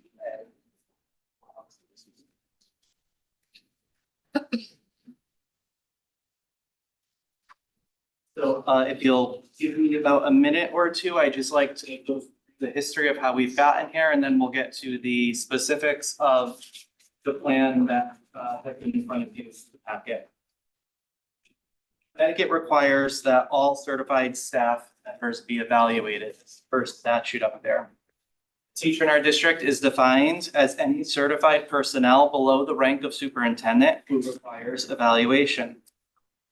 The State Board of Ed also is enlisted in this and required to assist each local Board of Ed in developing their teacher evaluation plan. As a result of, you may remember, the federal race to the top legislation probably about a decade ago or more at this point, when teacher evaluation became mandated in this way. The legislation and regulations have been amended since their inception, most recently in 2017. And again, you may remember during the pandemic when they had adopted flexibilities through executive order. This legislation also requires that each district have a representative membership of the Professional Development and Evaluation Committee. That is PDEC, PDEC. PDEC's authority lies in participating in developing and proposing an adoption of an evaluation support program for the district and the development and annual update of the district's professional development plan. As districts implemented flexibilities during the pandemic, local innovation, and a new focus on professional development and evaluation ensued. As a result, the legislation was amended again this past year to allow for a renewed system of teacher and leader evaluation. The presentation today will focus on the new framework in comparison to our district's current practices that we live in this year, as well as what the state has put forward as their model plan. Before we do begin, I would like to take a moment to recognize the members of PDEC who began work early last fall when the school year began for the work that's before you today. Months of work, research, debate, and articulation went into this plan that is before you.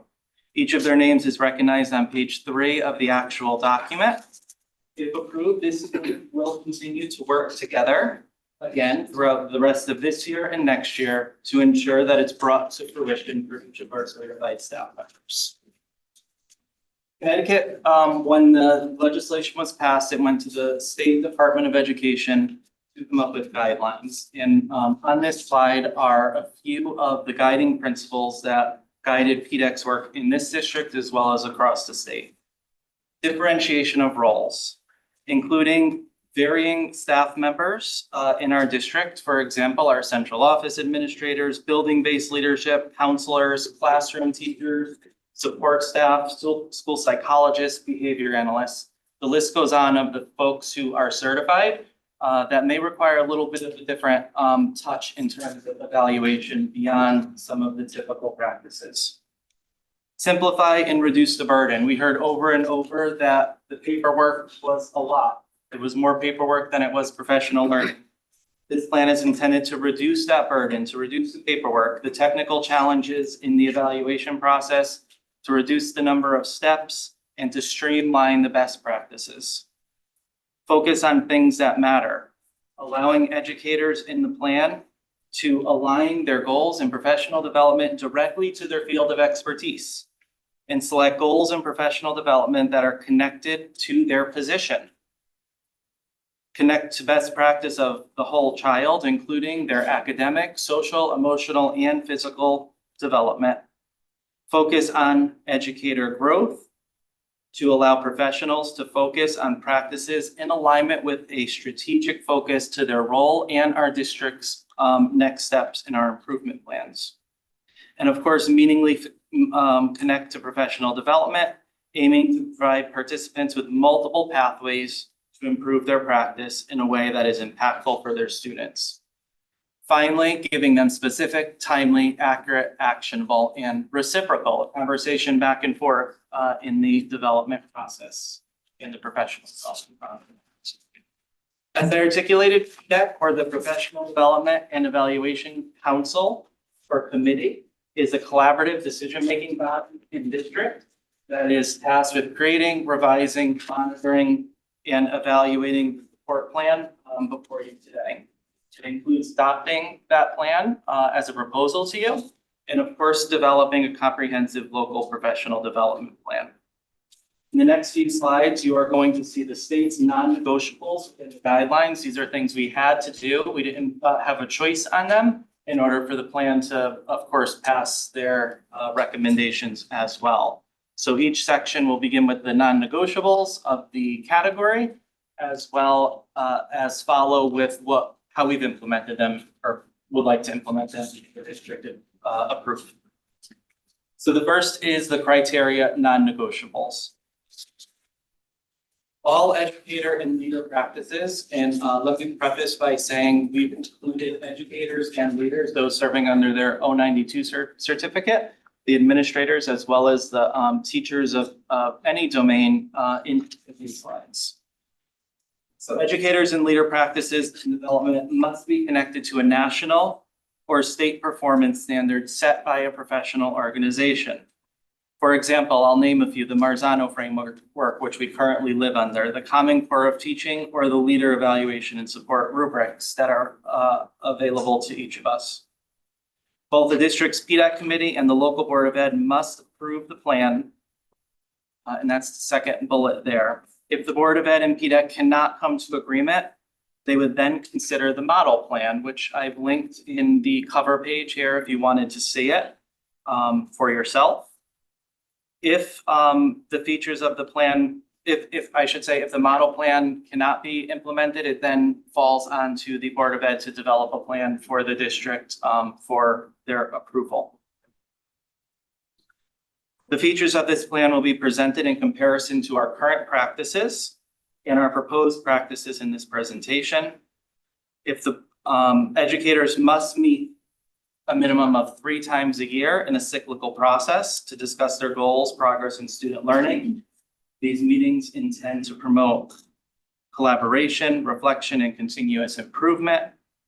As it is a cyclical process, the end of year meeting is connected to the following year with the intention of having a continuous process from one year to the next versus what we currently do. Finally, the plan requires that educators select multiple measures in the evaluation process. These can be student assessment data, process data, management operations and resources, professional competency, or differentiated roles. Although not required, under the best practices here, the guidelines also indicate that the proposed plan integrates single point competencies. And just for a definition of that, it is a clear expectation tied to a standard. These single point competencies avoid nuance between ratings and allow for an articulated vision of what is considered at standard. Lastly, goals should be connected to the district and schools' improvement strategies. The FPS plan incorporates single point competencies. So currently speaking, our teachers fall under either one of 2 standards. Fall under one of 2 standards. Either the Marzano rubric, that's about 60 pages long, or the Connecticut Council of Teaching Service Delivery, which is mainly for folks who are special ed teachers, school psychologists who don't necessarily have a typical classroom role with students. Our administrators all fall under the Leader Evaluation and Support rubric.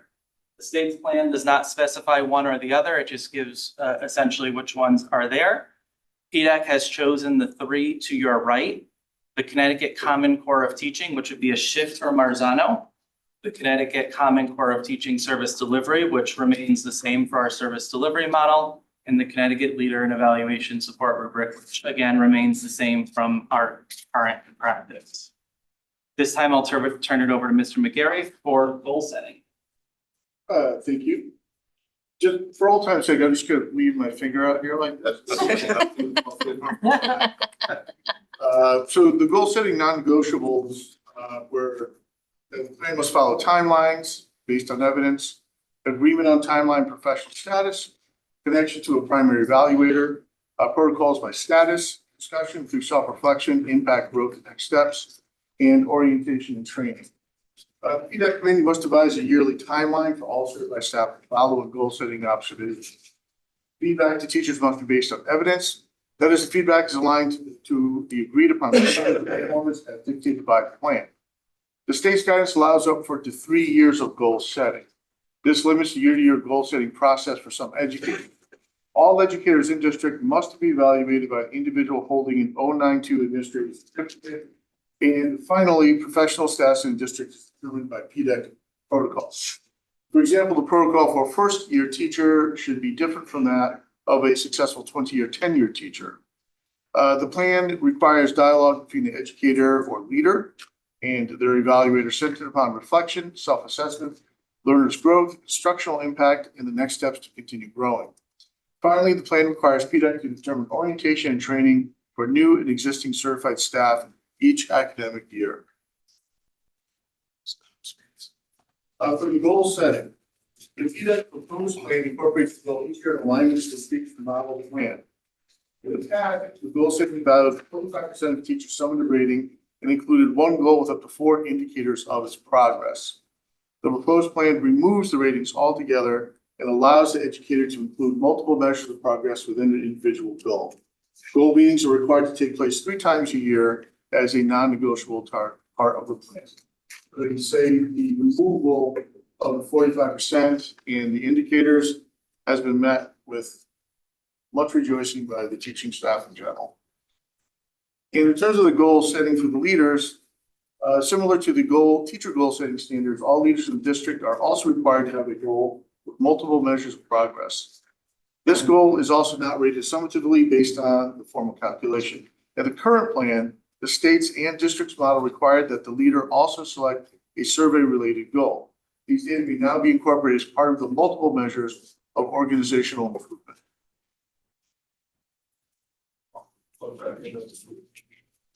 Good evening. We're going to talk a little bit about the observational process.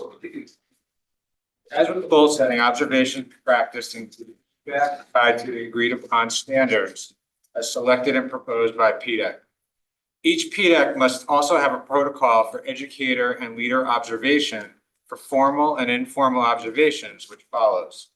Similar to goal setting, end-of-year ratings have been removed as non-negotiable, the state's guidelines plan. And just to take a second to define some terms.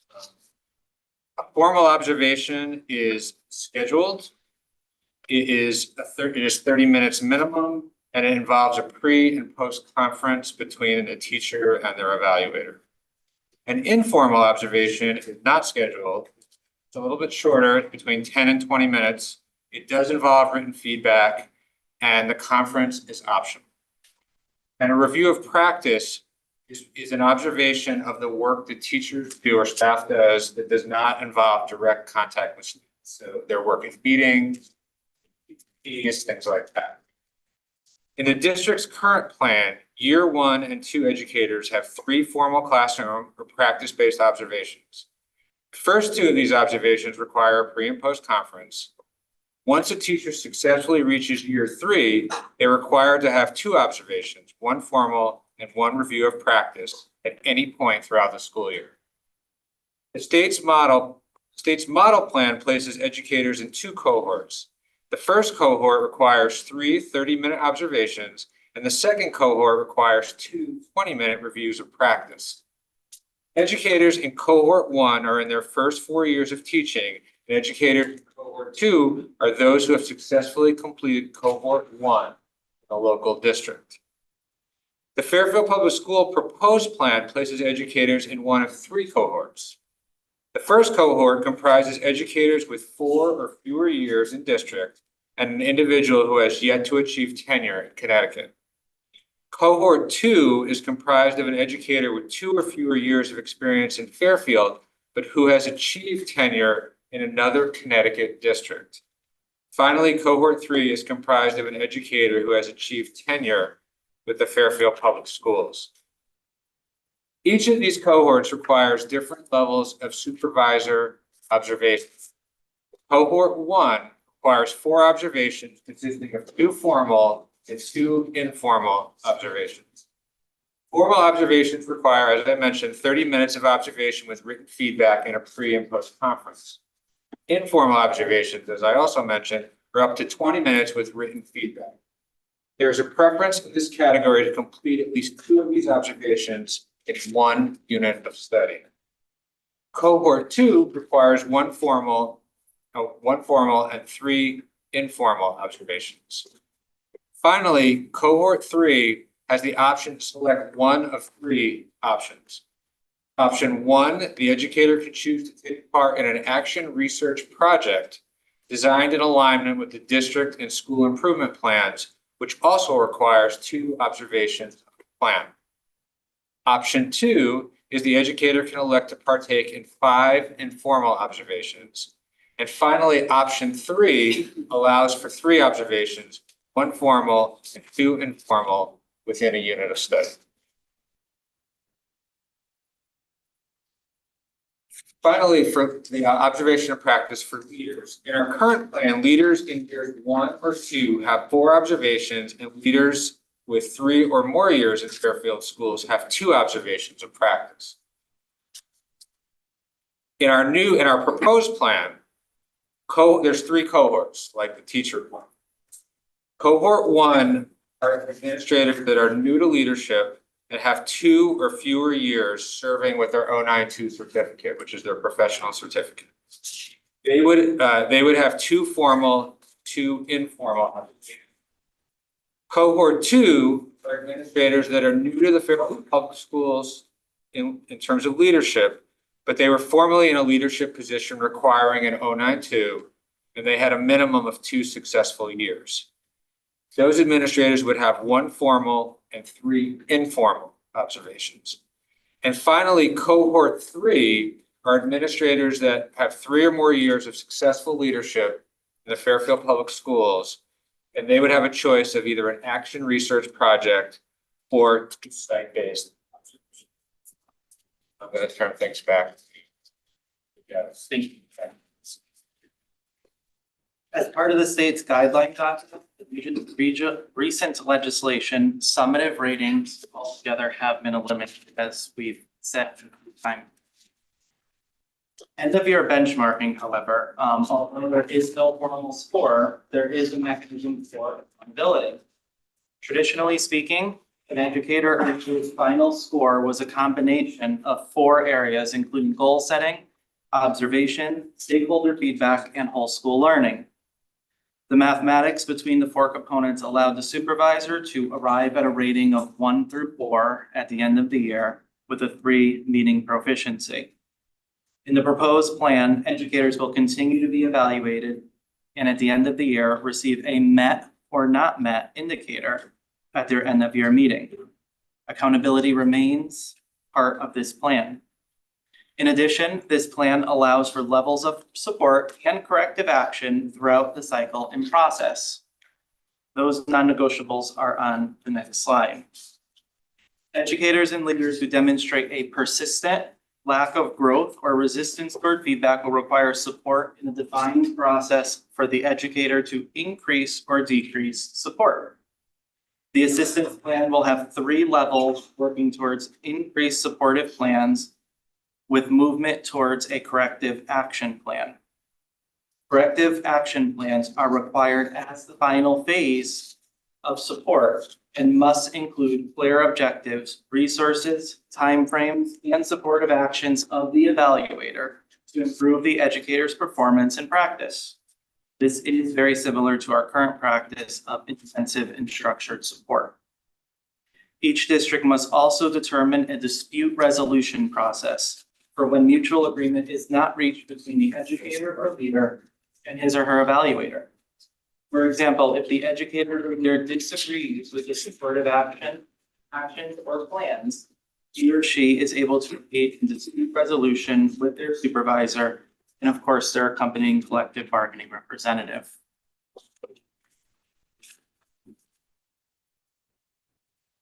Currently, educators who require additional support are placed in structured or intensive support. Leaders have 3 supported levels as outlined there in the current plan.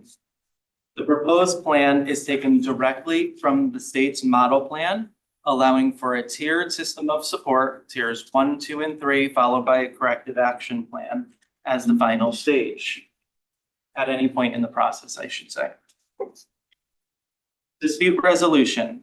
Currently, our plan in our school district uses a standing committee of PDEC for dispute resolution. There's a formal process a teacher or leader can follow, as well as an informal process with their evaluator developed in the currently active plan.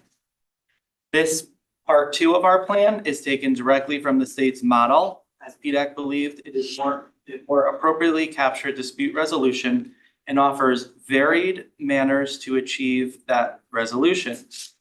Thus, when an educator or leader is in dispute with the process, protocol, or stage in the evaluation cycle, she or he may engage in one of 2 options of dispute resolution, including either selecting a subcommittee of PDEC to adjudicate the dispute, or the individual may request a superintendent or his designee arbitrate by themselves.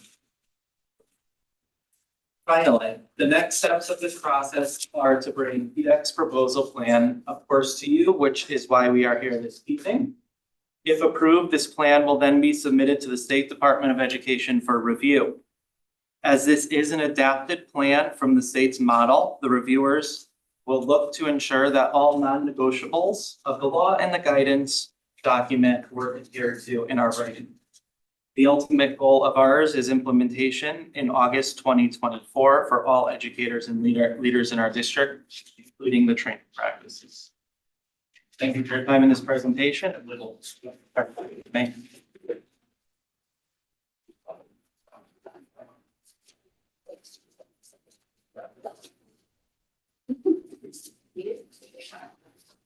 Thank you very much. I will open up to the floor just before we get started with questions.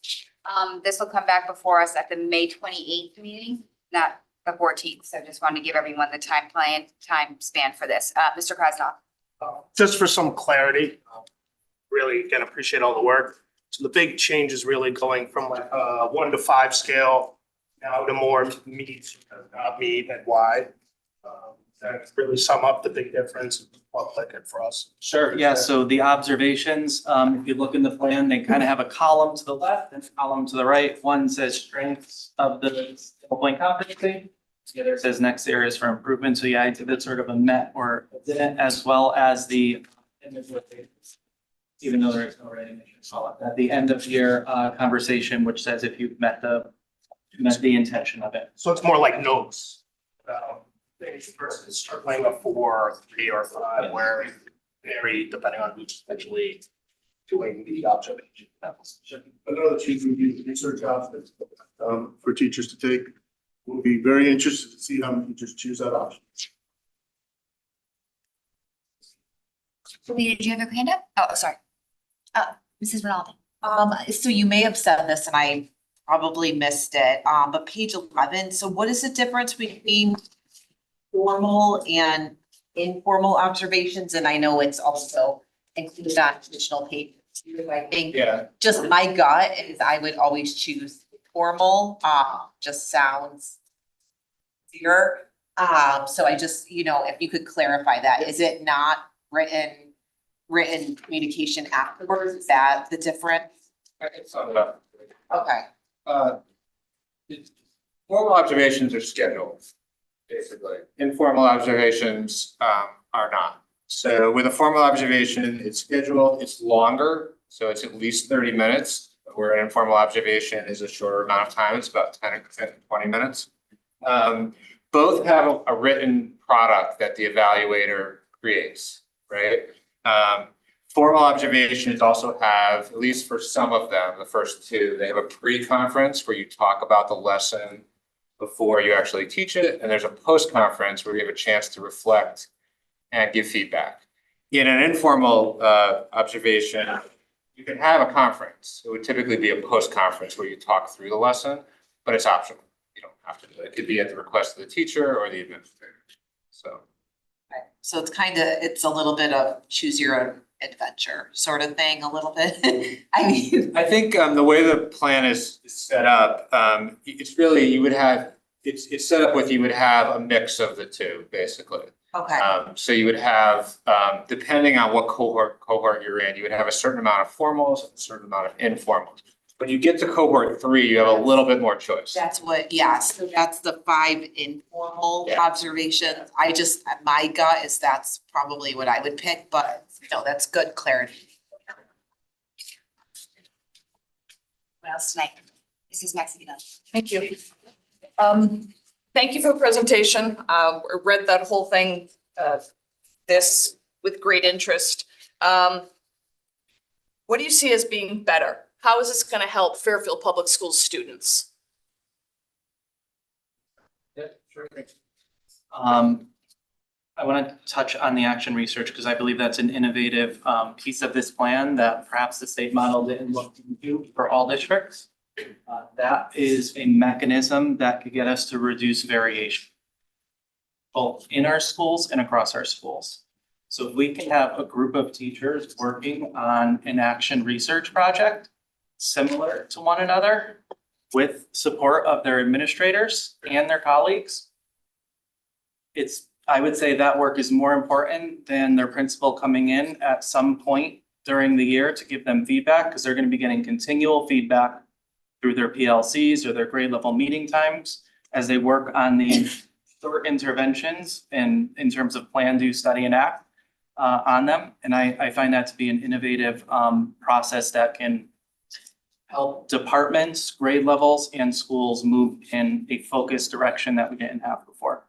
And that would obviously be something that was approved of in the September meeting with anyone's evaluator. Correct. Can you give an example of the type of project that you would foresee that would get approved? Yeah, so I mean, we, I don't want to go back to the district improvement plan too much, but we talk about implementation guides and getting teachers in a department to work on consistent expectations through a common assessment. I'll pick on science right now because I know they have a few exemplary ones. They're working on phenomenon-driven units. That's taken Ms. LaSala a lot of work to do individually. Getting that department to work on biology, for example, which is what they're doing together through a consistent framework and dialogue and through all of their work in their PLCs, I think is a way to harness their time in a better way than a one-time observation. But then I can't help but think that means they're getting no feedback on their practice in the classroom. And they could be teaching a new course. They could be dealing with a different grade. And now they are never being viewed interacting with students. If they were. And obviously they've gotten tenure, so I understand why it's only offered to that cohort. And I respect that, but that wasn't something that the PDAC had any contention over. No contention over it. In fact, there are 2 visits within the action research cycle. So they're not. Oh, I thought that was visits to the group having the Yes. discussion. To see what's going on. It is. It could happen in the classroom as well, but it's to the group of what's going on or to the individual. I would say consistent feedback among colleagues, peers, and administrators would be more high leverage than an informal observation for a 10-year teacher. And I To your think, point. yep, and I think also in an action research cycle, there is a data component. So you're looking at student outcomes basically as part of the process. So that's one way. You may not necessarily witness teaching, but you are going to look at the student outcomes, whatever that data is. So And this is, as we've had many discussions about consistency among teaching practices. The best way to get that is to let it happen organically. And the PLT process is one way for that, but now we have a structure in place for that to happen in a natural setting with teachers working together, innovating, coming up with ideas, and then using them in the classroom. I have a quick follow-up to that. How would those groups be determined? Would it all be within the same course structure or the same curriculum, or could it be spread across grade, schools? Are there any guidelines to that? I would say any and all of the above, because there's different mechanisms in each building. Like I could see a high school department perhaps working together. I could also see a middle school team working together among departments. I could also see grade levels working together at an elementary school. It's not done. But if you want to defer to somebody else, I'm happy to. No, I thought you were good. I'm sorry. Go ahead. Can I just add one other thing too? You had asked like what's better. I think the single point rubric is pretty rigorous, actually. I think if you look at it, we spent a lot of time trying to define what good teaching practice looks like. And pulled, as we were trying to adapt the state's plan, we pulled from columns that were like proficient columns and also exemplary columns. So we really tried to, I think it's pretty rigorous. I think that's. Since you brought it up. Yep. I read the definition on page 60 and what a lovely bit of eduspeak. So I was hoping you could give, in other words, if you could make it real to everybody of what would that be? So what that May, June discussion would be in terms of meeting the goal or not.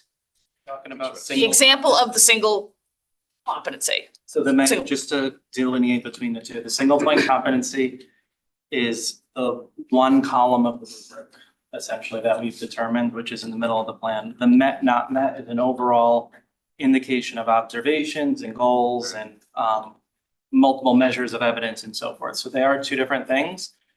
You'll see on the observation forms in the appendix that an evaluator may look at a single point competency and rate the strengths steps on there, but that's only going to be one indicator of the entire plan to get to either a met or a not met there.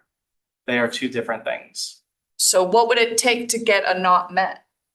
Well, I'd imagine if you are not met, you have been in tiered support or in a corrective support plan and not have come out of it.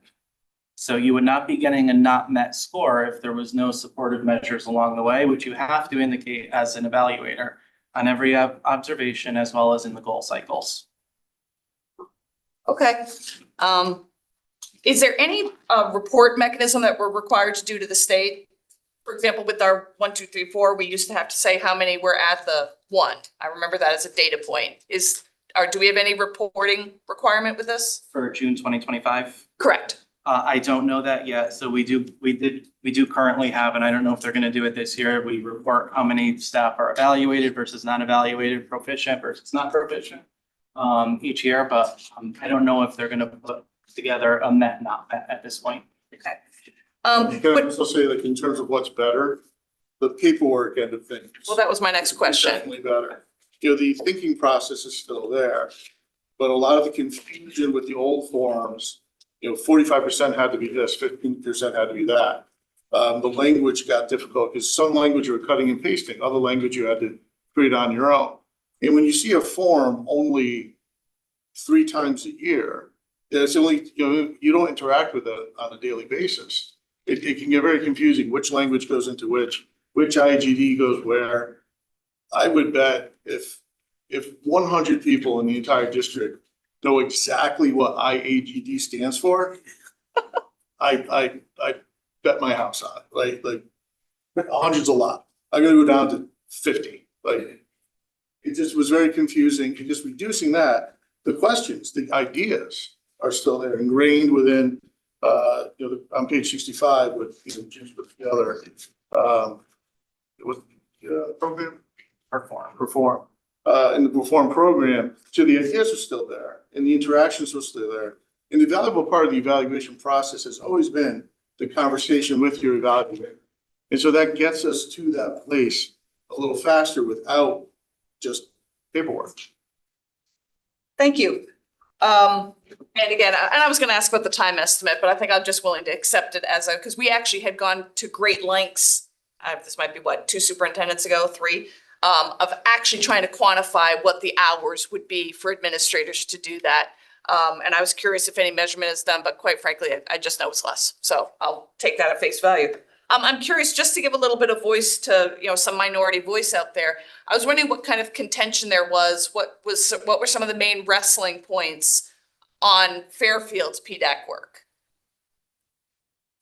We began, like I said, I'd say last September, or October, when the guidelines were given, spent an enormous amount of time on the single point competencies, I'd say months, going through each of those rubrics. Mr. Bluestein's point, some of them we were like, yeah, that makes sense. Others we said, nope, Fairfield standards is more in the highly effective, they call it, range.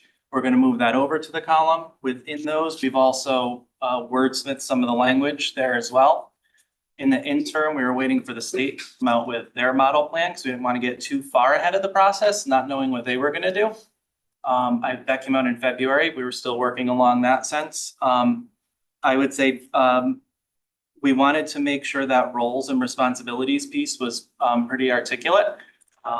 Many times teachers will say, this doesn't fit me, like it doesn't make sense. It's in the current plan.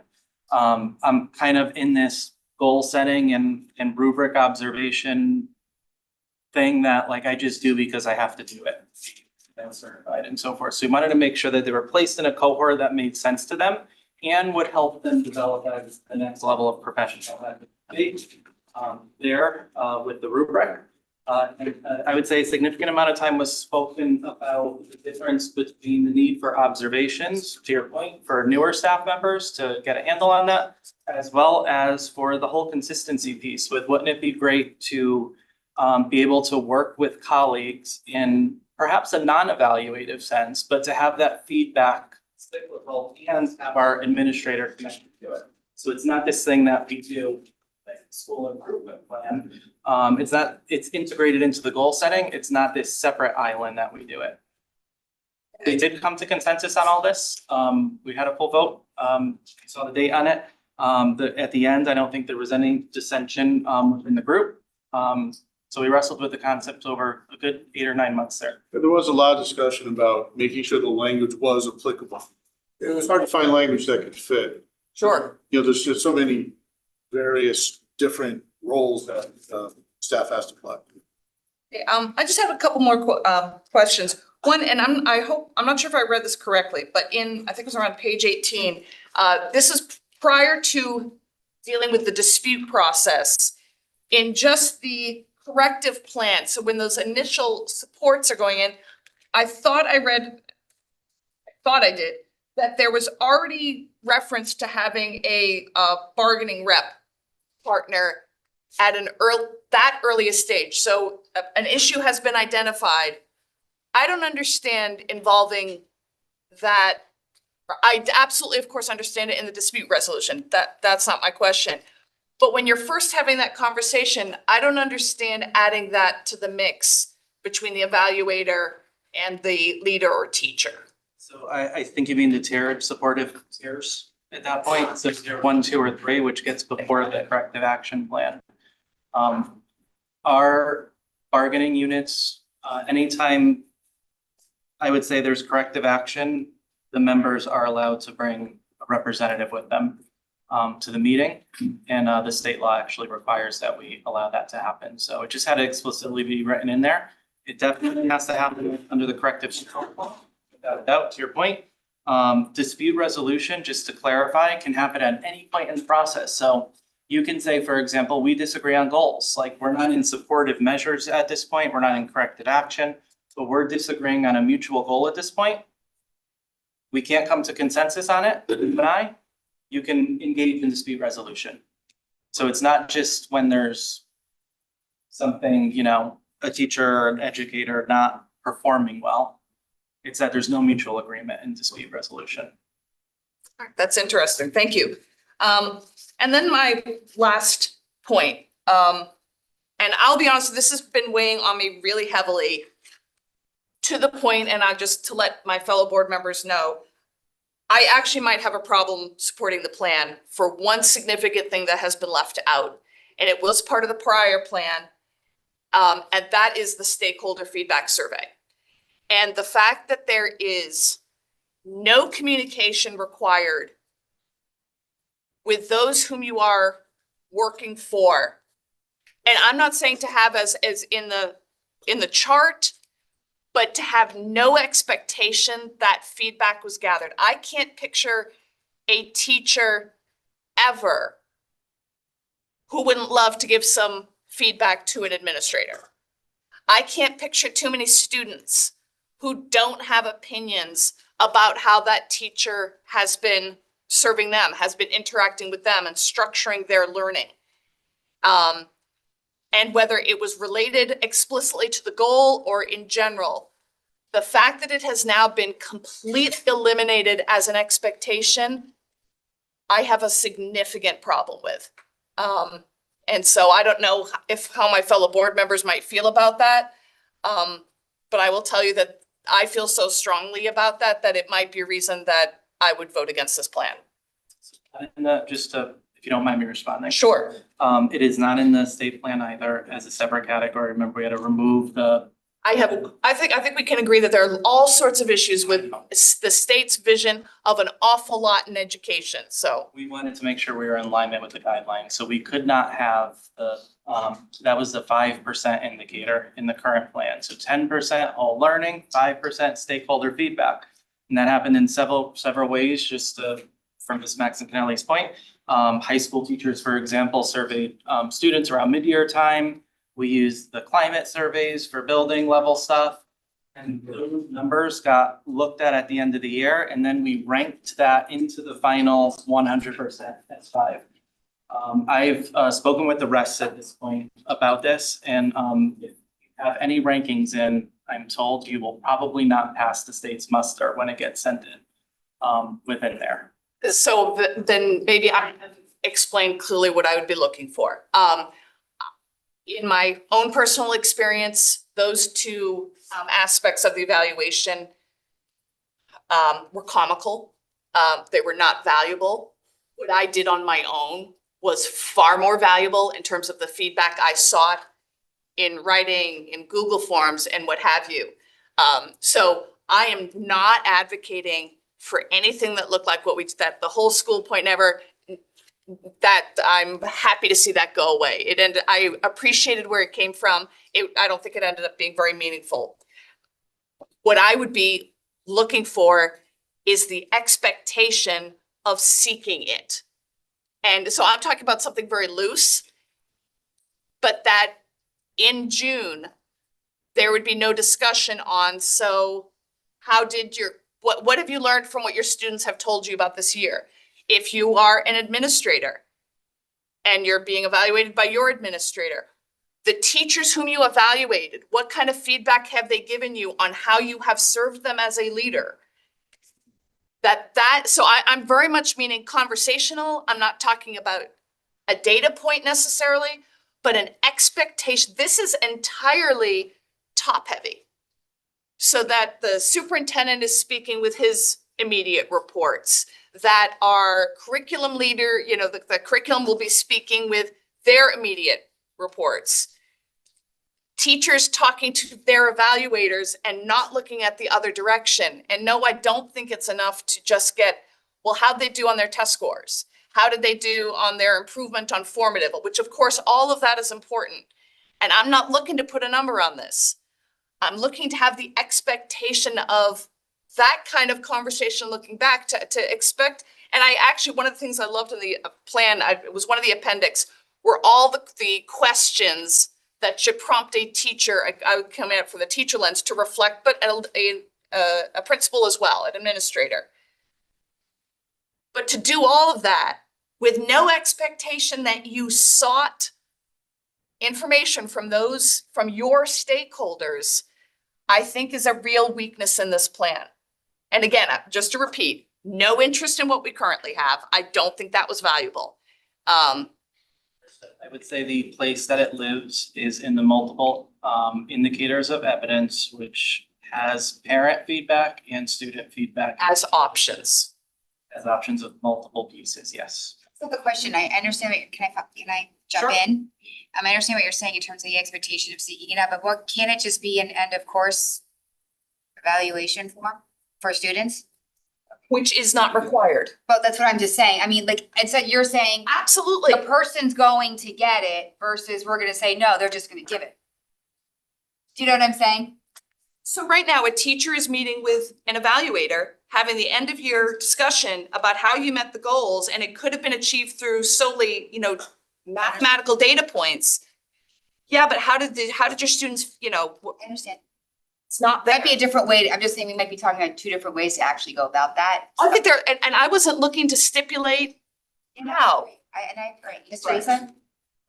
Yeah, I guess I'm a little confused because you're saying that you want this, but then you're saying because of what you've heard, a number doesn't need to be assigned. So if a weight and a number isn't going to be assigned. Can't be assigned. If it can't be assigned, then what is the purpose of making it an expectation or a requirement in something that can't actually be held as an accountability aspect? It would be an So, and again, that's where this is harder It because sounds to me ultimately this like is gonna that should be an expectation of the employee, but not part of the evaluative process. But how you hold it accountable for the evaluative process is, did the conversation, whether it's through writing, whether it's you're asking your class, which isn't gonna happen, but in the same breath, you're saying it can't be assigned a weight. So I don't understand how. right now, it's not even being required that it takes place. Whether it takes place or not, I guess I'm confused on whether it can actually be used as an evaluative measure. According to the state. You can use it as a multiple piece of evidence. So a teacher or leader can put it in their goals as a way to collect evidence of their performance without a doubt. But we can't require them to do that. So So we can't require them to do that. And I'm not saying to sway you to vote one way or the other, but if we can't require them to do it, we're spinning our wheels here. Well, let's put it in context. It's required now. And almost 99% of every teacher in the state of Connecticut is accomplished in this. So how valuable is it? Okay, let's keep. I hear your, through the chair to Mr. Testani, I hear your point. But I also know very well what it's like to have disconnected stakeholders who are never asked for their feedback, and to have no aspect of expectation in the plan that we adopt of, it's an unscored expectation, but I guess I haven't heard that we can't have it as an expectation. I think what you're saying is have another box in the form that collects that data. That I am totally open, again, if this conversation moved forward. If PDEX comes back and says, okay, we're now leading into May 28th, Dr. Zavajanzik, how did the board receive the plan? And this feedback were reported to them. And they said, I wouldn't care how it happened. It's that I think it's an incredibly important conversation that right now does not need to happen at all. I'm gonna follow up with Jen Mexicali's question, if you don't mind. Maybe this will help everyone. Why was it taken out? It is not a non-negotiable, and it is not a separate part of the plan anymore. It used to be, But I mean, I'm just saying it was, now it's not. Is that because it wasn't valuable? Is that because? They did not place it as a separate portion of the plan. They've placed it within the multiple measures of the plan. Teachers and leaders have to support their plan with multiple measures, including stakeholder feedback. As an option? As an option. Understood. Which I believe is occurring in many classes. End of year or end of class, end of semester, finals. For me personally, a reflection on the course, reflection on growth, a reflection on the teacher as well. I mean, what worked, what didn't work. By your students. By the students. And I believe that's generally accepted practice among teachers. You know, just asking, how'd you like the course? What could I do better? You know, what did you like? What books did you like? You know, what units or did you find interesting? It's a general reflection. And I think, you know, that's the valuable information, which we were not getting with the 5%. We take it a step further sometimes at the school level. We'll do focus groups with kids. It's not required, but we're just interested to hear what they have to say, basically, so. I guess you're making my point for me. This is an incredibly valuable thing that it should be a universal expectation that it takes place. So we're arguing the same point there. It is an incredibly valuable, and I couldn't agree more. I think most teachers do it. But imagine if you took it that step further and also had it as part of your, you know, when an evaluator asks you, so what kind of feedback did you get on your year? What an incredibly rich conversation that is, which otherwise is guesswork if you haven't. I don't think its value can be argued against. And therefore, I don't understand it not being a part. So again, I apologize. I'm now repeating myself. Okay, Mr. Krasnov. I was just gonna argue the opposite. I don't necessarily feel it would need to be required. Yes, it's an expectation, but all the leadership team is gonna figure out their way that they can do it. All the teachers are gonna figure out the way that they're gonna do it. You know, this should be, it has to be done this way specifically, because everyone's gonna try to learn something different about their course every single year, or, you know, about their students every single year, and improve for the next year with all these things that they're gonna be judged on. It's goal setting. It's what you do in the business world. You're always trying to better yourself. So I hear you that maybe some people just coast along, but personally, I have a problem putting a very rigid, this is the expectation versus a little bit looser and let them. I don't think I ever used the word rigid. You guys, no crosstalk. Thank you, please, through the chair. Thank you, Mrs. Rinaldi. I agree with Mr. Krasnov, and I think what he's saying is it's getting a little too prescriptive, which, you know, sometimes goes a little bit to the punitive level. And I think that's too, in reading between the lines and talking to all three of you, it's a little too prescriptive. It's happening. So we do have to have a little bit of faith. So that's what I'm hearing, and I agree with Mr. Krasnov. Okay. All right. Thank you very much for the presentation. Again, May 28th. So if you have any more time to read it and come up with any questions for that. All right, let's go rapid fire, guys. Hopefully, fingers crossed. Moving on to old business, approval of technology education curriculum. Recommended motion that the Board of Education approve the technology education curriculum per the April curriculum documents with amendments as outlined in the May 2nd, 2024 technical changes to selected technology education courses, memo and curriculum documents. I know that's a mouthful. However, there were second motion, Mr. Lee, second by Mrs. Flynn. Thank you. This was to capture about 20 courses that didn't have changes and about 9 classes that did. So there's an outline, there's a memo. If there's any questions or discussion, otherwise we will vote to a vote. Any questions on this motion? No, okay, public comment? All in favor? Motion passes unanimously. Thank you, everyone. Going on to the next, approval of financial literacy. Recommended motion that the Board of Education approve the financial literacy curriculum for the April 23rd, 2024 meeting enclosure number 3. Make a motion, please. For Asa, followed by Mrs. Rinaldi. Thank you. Discussion, questions? None. Out to the public. Back to the board. All in favor? Motion passes unanimously.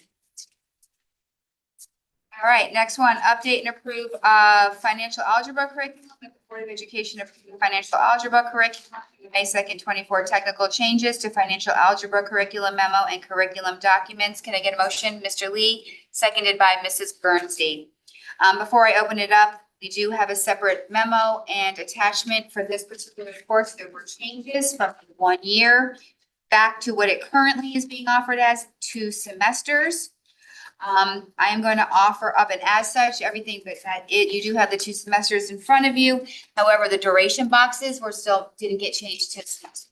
So my simple amendment I sent out to everyone today is, I'm going to make an amendment is I move to amend the financial algebra curriculum duration boxes for both of the semester documents, A and B, from 1 year to read semester / 0.5 credits. Mr. Krasnoff, second.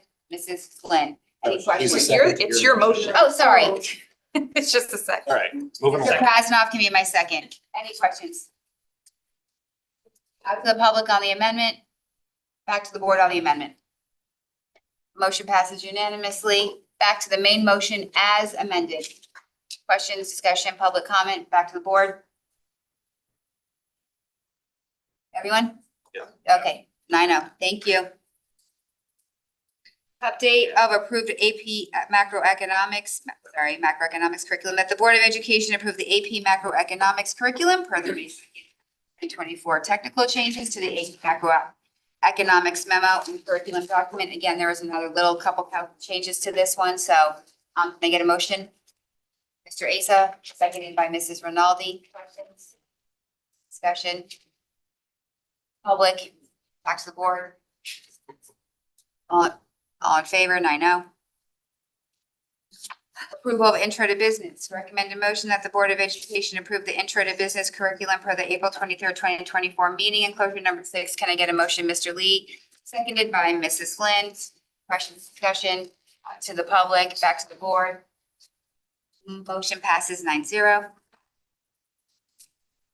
Okay. Adoption of policy 411. 1.1-4211.1 non-discrimination / affirmative action.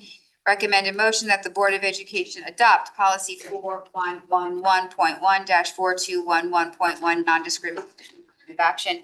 Mrs. Maxine Kelly, seconded by Mr. Lee. Any discussion or questions? Back to the board. Oh, sorry, out to the public. Oh, okay, back to the board. All in favor? 9-0. Thank you. Adoption of 5144.2, use of exclusionary timeout settings. Recommended motion that the Board of Education adopt policy 5144 of exclusionary timeout settings. Can I get a motion? Mrs. Guernsey, seconded by Mr. Krasnoff. Questions, discussion, back out to the public, back to the board, all in favor? What are you laughing at, Mr. Peterson, over there? Rapid fire. All right, adoption of policy 6140 curriculum and administrative regulations 6140.AR curriculum. Recommended motion that the Board of Education adopt policy 6140 curriculum and administrative regulations 6140AR curriculum. Mrs. Maxine Kennelly, seconded by Mrs. Flynn. Questions, discussion? Oh, you have No, first, I just have to apologize. We've been living with that policy so long that I was positive it had already passed, so my mistake. Out to the public, none, back to the board, all in favor? 9-0. Approval to delete policy 1110.2, Title I Parent Involvement. Recommend a motion that the Board of Education approve the deletion of policy 1110.2, Title I Parent Involvement. Mrs. Rinaldi, seconded by Mrs. Maxon Kennelly. Questions, discussion, back out to the public, back to the board, all in favor? God, I should get a good job at Christie's. Let's be over here, let's be over there. All right, sorry. All right, here we go. First read, oh no, back up. Sorry, I see you guys threw me off my game. Update and approval of graphic design 2 curriculum full year. Recommended motion that the Board of Education approve the graphic design 2 full year curriculum. Can I get a motion? Mr. Lee, seconded by Mrs. Flynn. This is, did not come to you for a first read. This is an update and approval one and done because we are simply changing the grades. Go ahead, sorry. I'm pretty sure you said graphic She did. design 2. This is graphic Oh, design. sorry, graphic design 3. Sorry, thank you, Mr. Peterson. Graphic design 3. It is simply just a grades from 9 to 12 to 10 to 12 because you can't possibly be in 3 in grade 9. Questions, discussions? No? All right, back out to the public. All in favor? Back to the board? I know, thank you. Same thing with the next course, update and approval of Transportation Technology 3 curriculum full year. Recommend a motion that the Board of Education approve the Transportation Technology 3 full year curriculum. Can I get a motion, please? Mr. Asa, seconded by Mr. Krasnoff. Same issue, great change. Questions, discussion? Out to the public, back to the board. Passes 9-0. All right. Yeah. All right, first read of policy 4115.3, certified evaluation, termination, and non-renewal of athletic coaches. Maxon Kennelly. Yeah, so this is a policy that is mandated by the state. While we, as a district, followed the law on this, we did not have an actual formal policy. And that is why the policy, when you look at the language, is entirely in red, because this is all new language. I apologize for the crossouts. That's inherited from our policy meeting discussion. So this isn't quite the clean policy draft you should be looking at. So anything struck were changes we made in policy or change. Yeah, so we made there. But again, this is mandated by the state. Any questions? Mr. Peterson. I have numerous comments about this that I at some length with Kennelly about. I was actually kind of dumbfounded that this was a state law, that for a special class of contract employees, that there is this pseudo grievance union type process we can interfere with superintendent's personnel decisions. I'm very uncomfortable about it, but I went right to the state statute and I could not believe that it's there. All that said, and understanding that we have to do this, I do have some comments. My primary issue with the way the policy is written is largely about the hearing procedures and about our role in them. I don't think that the text as it's written is specific enough for this sort of thing. It requires us, for example, to make a determination within 10 calendar days. But is that a vote? Does it take place in the context of a noticed public meeting? Is the hearing itself public or private? Like all of these things that I would have expected to see the logistics of in this policy, I did not find. So it leaves me with a lot of questions about how if this were actually put into place, how it would come about. So I forwarded some of those concerns to Ms. Kennelly, and I guess we'll see what happens with that. Another. Could we pause you there? Oh, yeah. I don't know, and I gave Mr. Testani the heads up that we'd be getting process questions tonight. Is any part of that something that we're ready to respond to right now? There's a few questions that I would just want to clarify on whether it has to be the full board, if it could be a subcommittee of the board. think Mr. Peterson raises some good We did questions. discuss that. Um, We said no, full board. yeah, so it'd be full board. It would have to be recognized as a special meeting. And it would be up to the employee if they would want to request it in public, or go into. But I mean, to some of those issues, so it says like it has to take place within 30 calendar days. What if we can't assemble a quorum in that period of time? Well, when we have a grievance, we're not given even, I don't even think 30 days to get together. So I don't think that's an unreasonable amount of time. But I'm fine. I'm all for meeting. It's like tomorrow. But but another thing that's not in here is what happens after we make a determination. Like, how good is that valid for? Over at that point. For the next year, forever? For that individual, you mean? Yeah. That individual never be removed from the team then?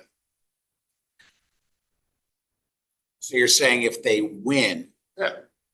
No, that would then be the closing of that that situation. But if something arose the next season, nothing would prevent us from. But is it the next season? Could it be the next month? Like that's the sort of thing that's not in this, in this policy. And again, I don't know that it's reasonable for us to expect to craft a policy that covers all, but there was just a number of holes in this process that I thought we could stumble into. Yeah, I mean, it's not something that really is a problem until it is a problem at this point. I think for the most part, the coaches, upon removal would be something pretty egregious and something that is at the moment, when it comes to end of the year evaluations and the process to remove a coach for ineffectiveness. And that doesn't mean wins and losses, but more, are they growing the program? If are they living up to the expectations of the Fairfield Public Schools? I think that process will play out and never really rise to a board level because they've been put on notice. They're on some sort of plan, and that's all written in. I think the ADs have done a good job even this year in coaching and counseling folks that they should move on. Well, and again, to me, that seems like a much more natural way without the board's involvement. It's the board's involvement that really gives me pause here. And again, I wouldn't have crafted this legislation like this, and it's interesting that it exists at all. The ADs, I will say too, like we were in policy, like wanted to make sure the ADs reviewed this that they had input on it, that they were comfortable with what we had and they were thumbs up. So I think that's important information. And it's fine. I don't want to beat this to death, but those were some of my concerns. And I can talk more with Ms. Kennelly or the rest of them, or the other members of the policy committee. One other thing that I wanted to mention with this is more of a style issue that jogged my eye as I ran over it. And just to put it out there, on the first page on the list of policy of the Board of Education, the athletic coach appointed, the board shall. Number 2 says conduct himself or herself in a professional manner. I will throw out that I think we need to be more cautious about gendered terms in policy. And this one in particular could be easily done away with in a very non-clunky way by just making it plural. Coaches employed shall conduct themselves. But it's something that I kind of want to plant a seed that I think in future we may want to think about ways to work around very specific gendered terms. Otherwise, that's it from this policy. Thank you. Thank you. Anyone else?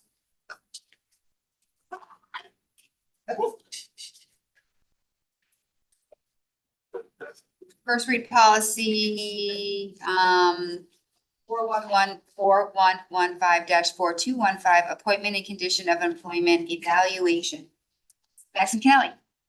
So this is, we obviously wanted this paired with the actual teacher evaluation plan. Thus, it made sense that the board consider them both at the same time. As I recall, and actually I would appreciate Mrs. Jacobson, if you could jump in, there wasn't a whole lot of tweaking with this. This was mostly just a little bit of wordsmithing, but otherwise, not a whole lot of latitude here. But if there are any questions, happy to address them.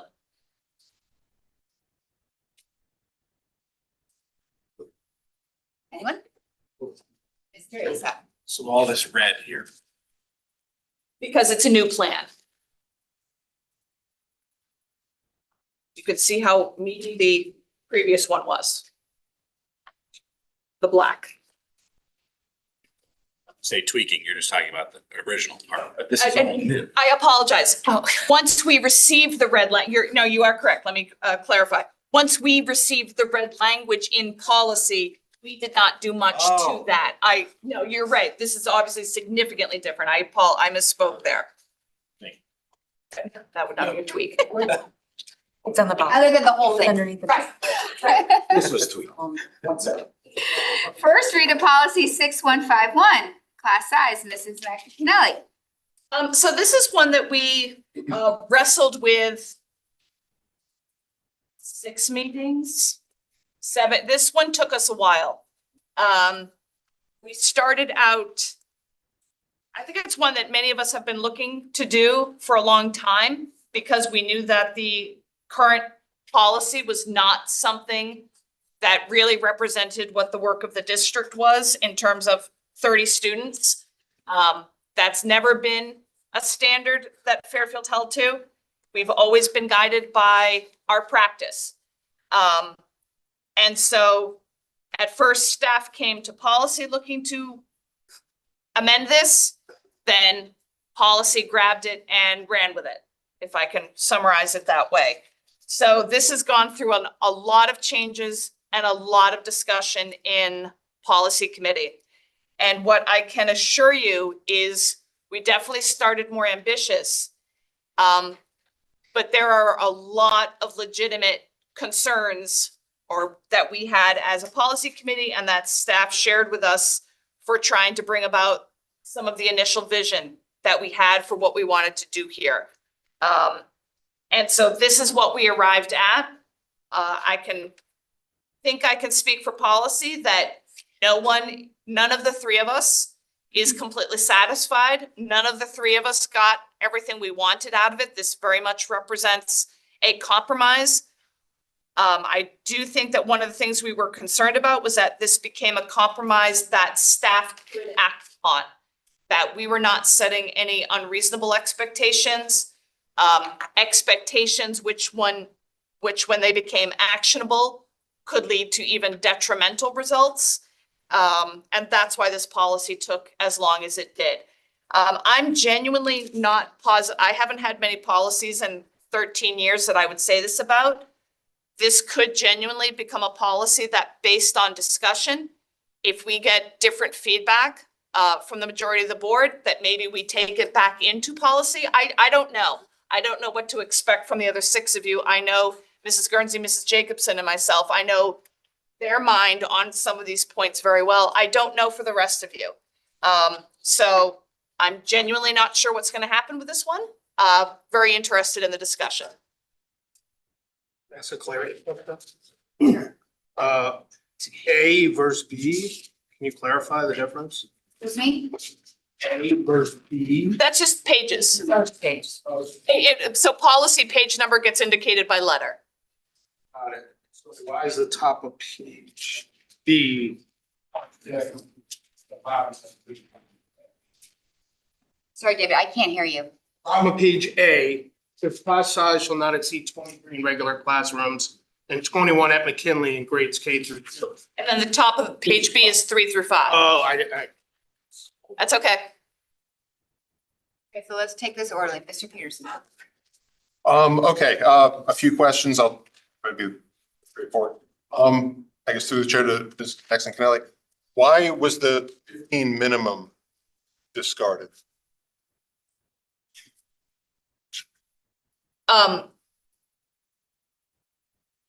So you're talking about the second bullet point up above? In the current policy. Point to where you're. In the current policy, in the second bullet, class size of 15 shall be considered a minimum for efficient utilization of teaching staff. Unless I'm mistaken, there's no mention of a minimum in the new draft of the policy. There is at the secondary level. If you look at the very last bullet point. Right. But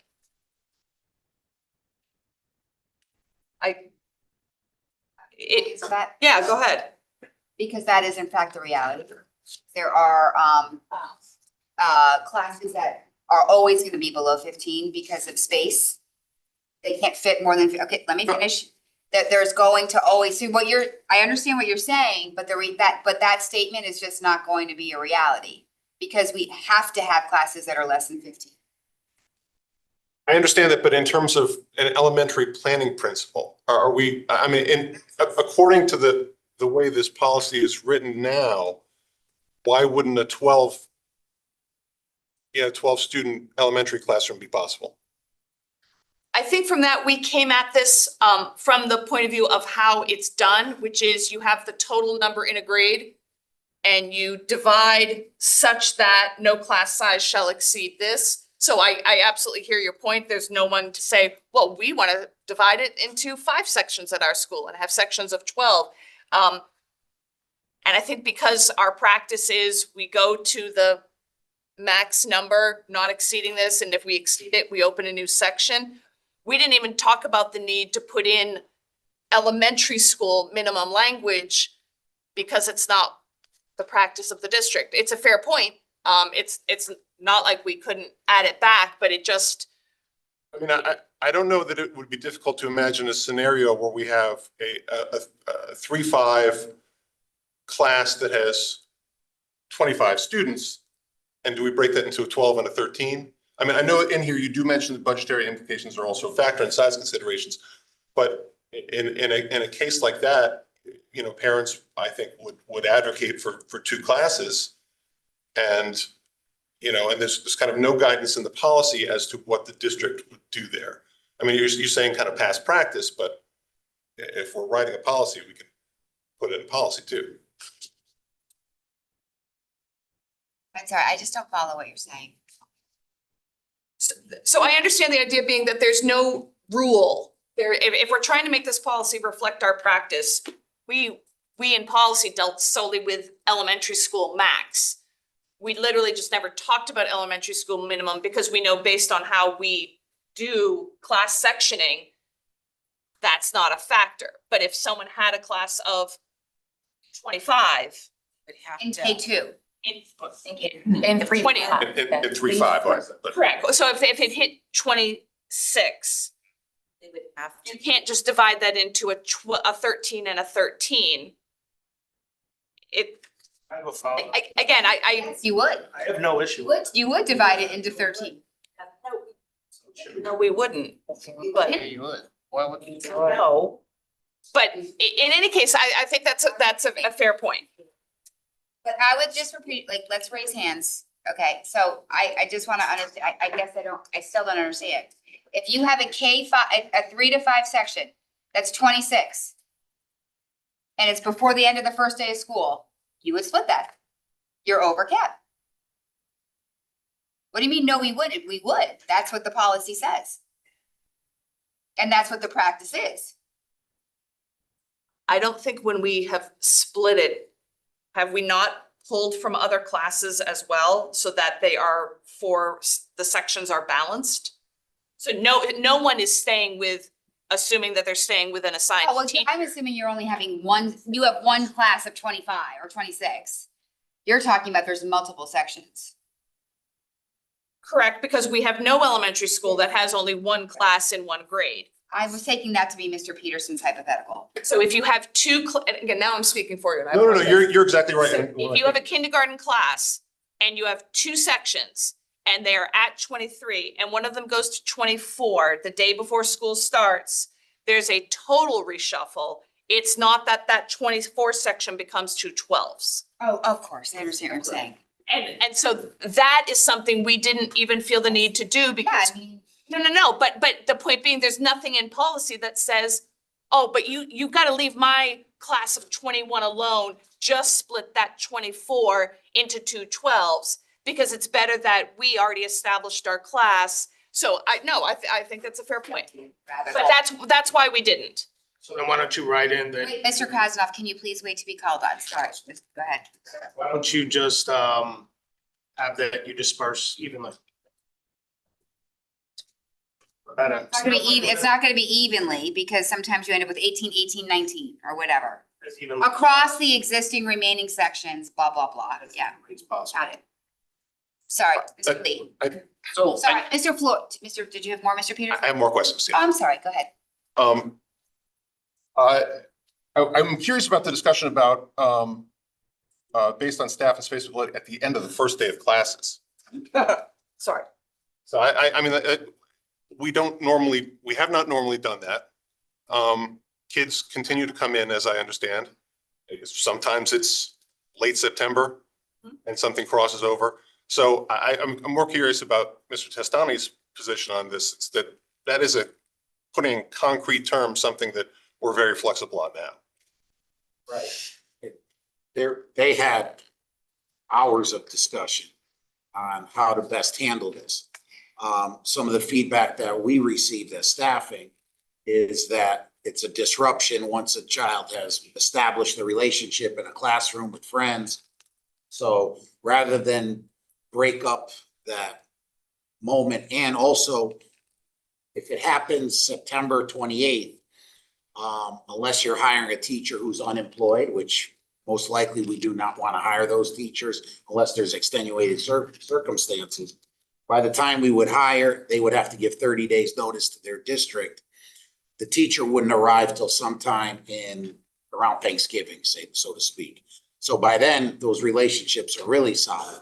So what we thought was we would hire an additional teacher to work within the grade and provide support across the grades, however that would look, rather than disperse them into a different classroom.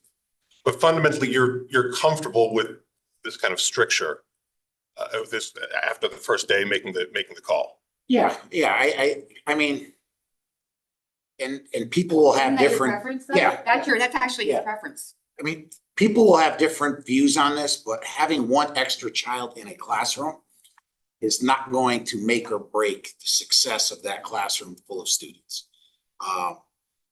When you're talking about 5 additional kids, that can make a huge difference. But having an additional teacher assigned to the grade that will come in and be able to do small groups with all kids and be more flexible, I think we can really be a little more innovative here.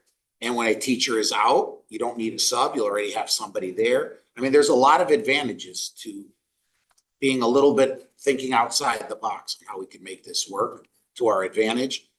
As long as the staff member that's hired is used in the right way by the building administration, which those guidelines would have to be very clearly set, that they're not being pulled and just used as a building sub, they're not being used to go in the cafeteria, and all the things that then would take away from the purpose of hiring that teacher and working with kids to address some of the I see you, concerns. I see you. So, Thank you. you're welcome. To give a little context, we looked at everything like districts that have split before school starts, if they're heading towards CAP, like weeks before, up to the original proposal of 10 days after school started.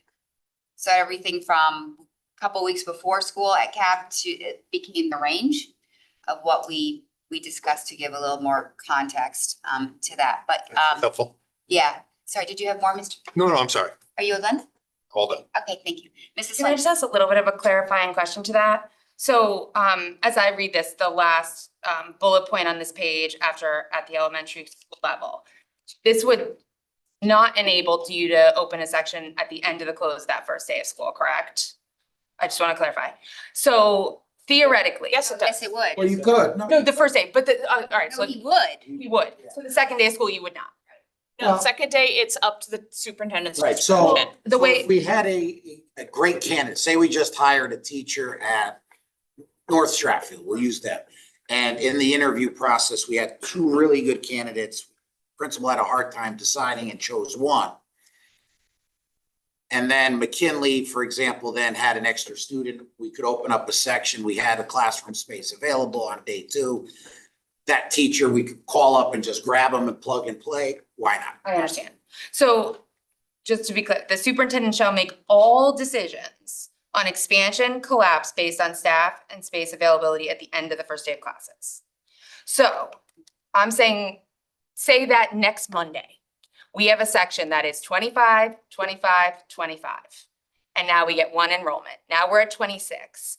And turning to page B, now I'm reading, if enrollment increases above elementary school class size, a full-time 1.0 FTE para will be provided and dedicated to that class until a certified teacher is hired. So on the following Monday of school, theoretically, we are intending to hire a teacher to just be a support for that grade level instead of opening up a new section and taking class sizes from 25, 25, 26 to 17, 17, 17, 18. And I can tell you that that is not one or two students, that is dramatic. And we've seen it. So I'm very concerned about implicating hiring a teacher who wouldn't be used to add an entire section, but be instead a revolving support.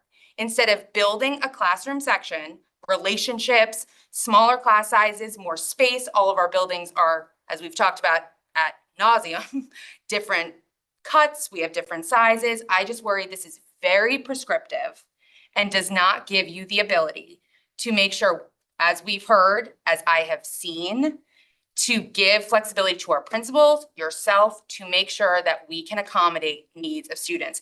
This, to me, forces us to hire teachers that are not going to be utilized in a way that I think is fit for students. So if I can respond to that, because obviously that is exactly what we wrestled with for several meetings. And so here are a couple of scenarios. The Monday after, which I guess for us will be Labor Day. So let's go with Tuesday, the Tuesday after.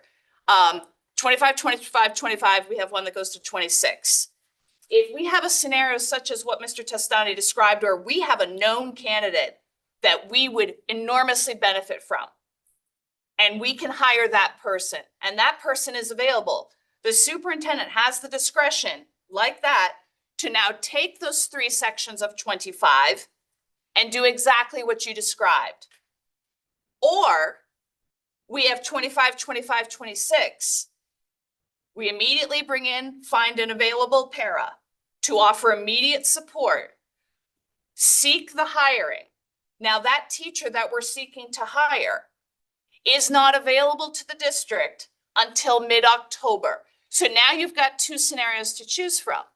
In this intervening time, do you keep them 25, 25, and 26 until mid-October, at which point talk about having formed close relationships with each other and a teacher, and now saying, we're annihilating all of, okay, that's, all right, that's a little. We are redistributing all of you for this reason.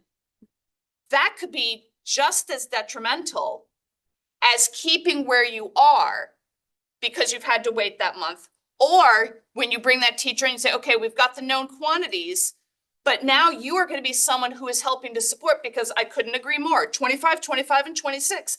That's a lot of work for a teacher. And again, we're hearing all of the work being done here through our district improvement plan.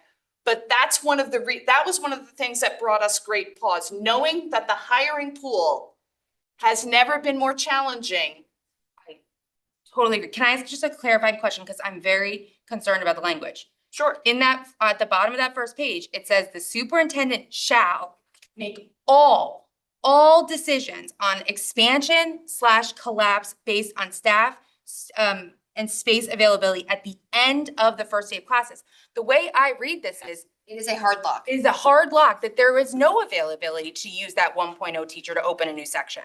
It says can make all decisions on expansion or collapse. You wouldn't know if it's that following Tuesday. If that following Tuesday, you get the notice that that 26 student has come in, you no longer can go back and make that decision on expansion and collapse. Are you saying that preemptively, he can say, if we get a 26, we will? So up until the first day of class, it is up until then that there is no discretion. If that 26 person comes on the first day, there's going to be a redistribute after the first day of class.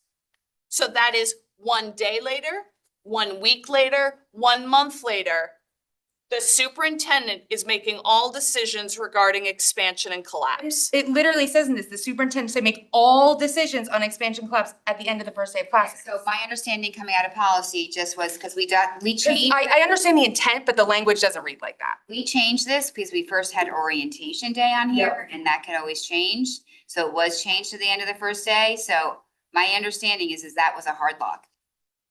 Okay, I think the misreading here is that it's not that, okay, this is not how I read it at all. So if this is a wordsmithing thing, then we need to take a look at it. It's not that he's making, or whomever's in that seat.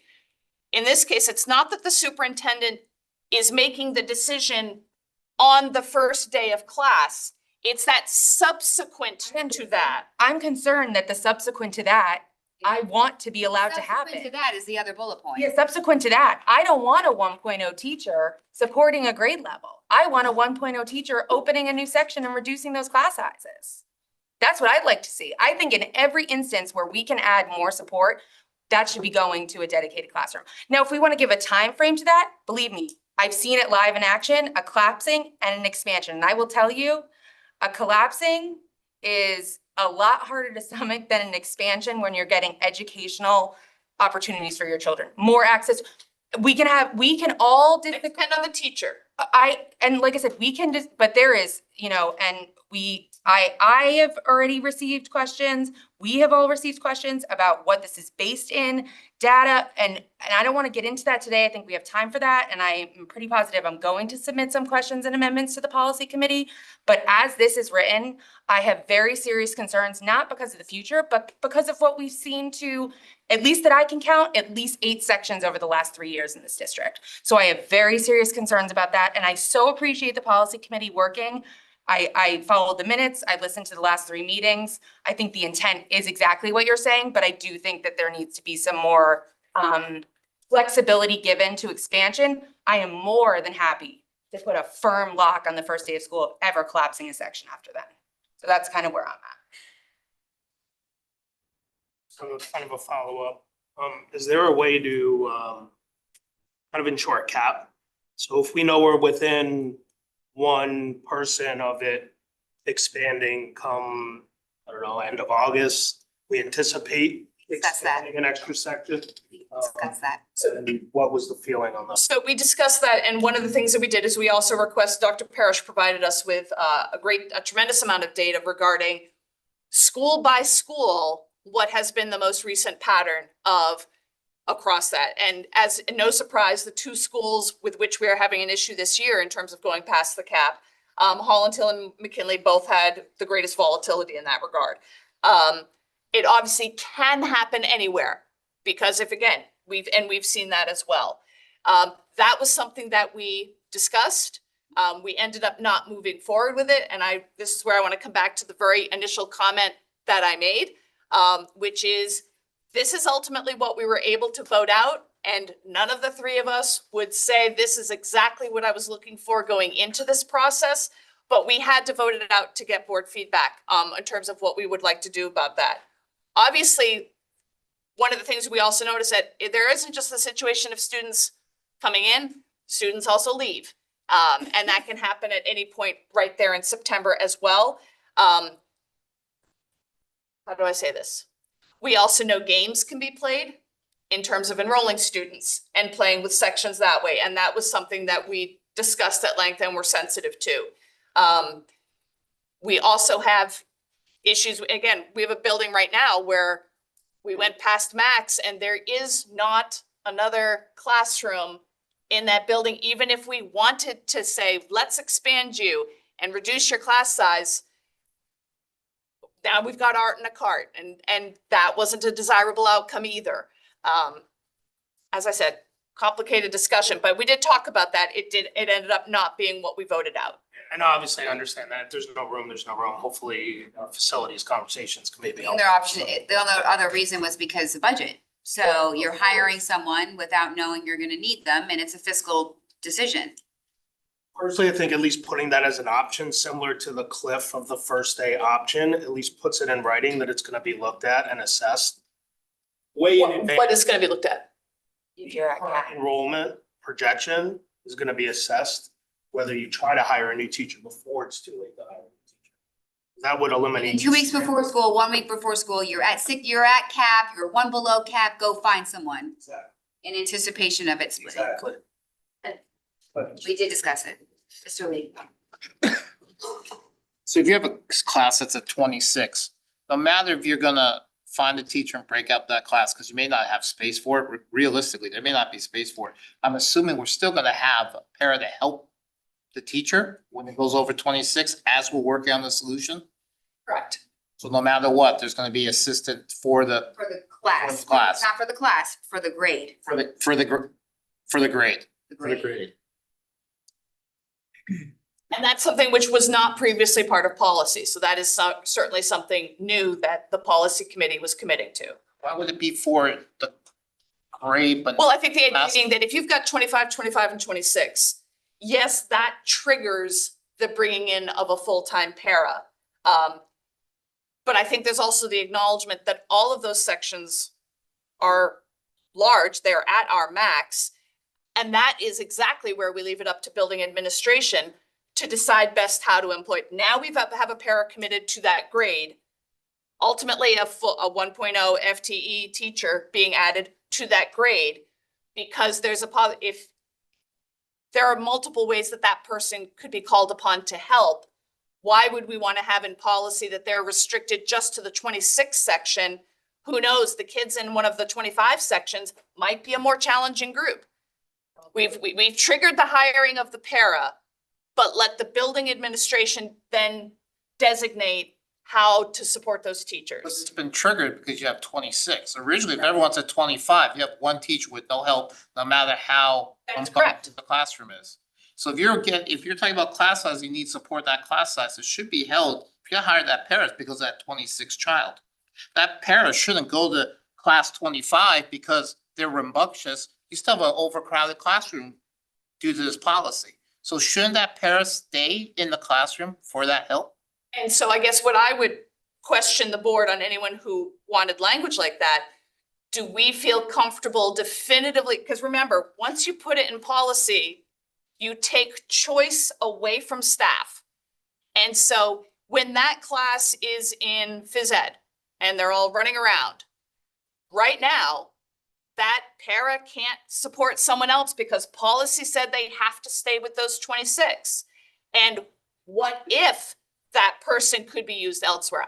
Obviously, if the need is greatest there, I would expect building leadership to keep the support where it's needed. But what if that person, you know what, they're doing blank. This person could be reallocated for this half an hour, 45-minute time block.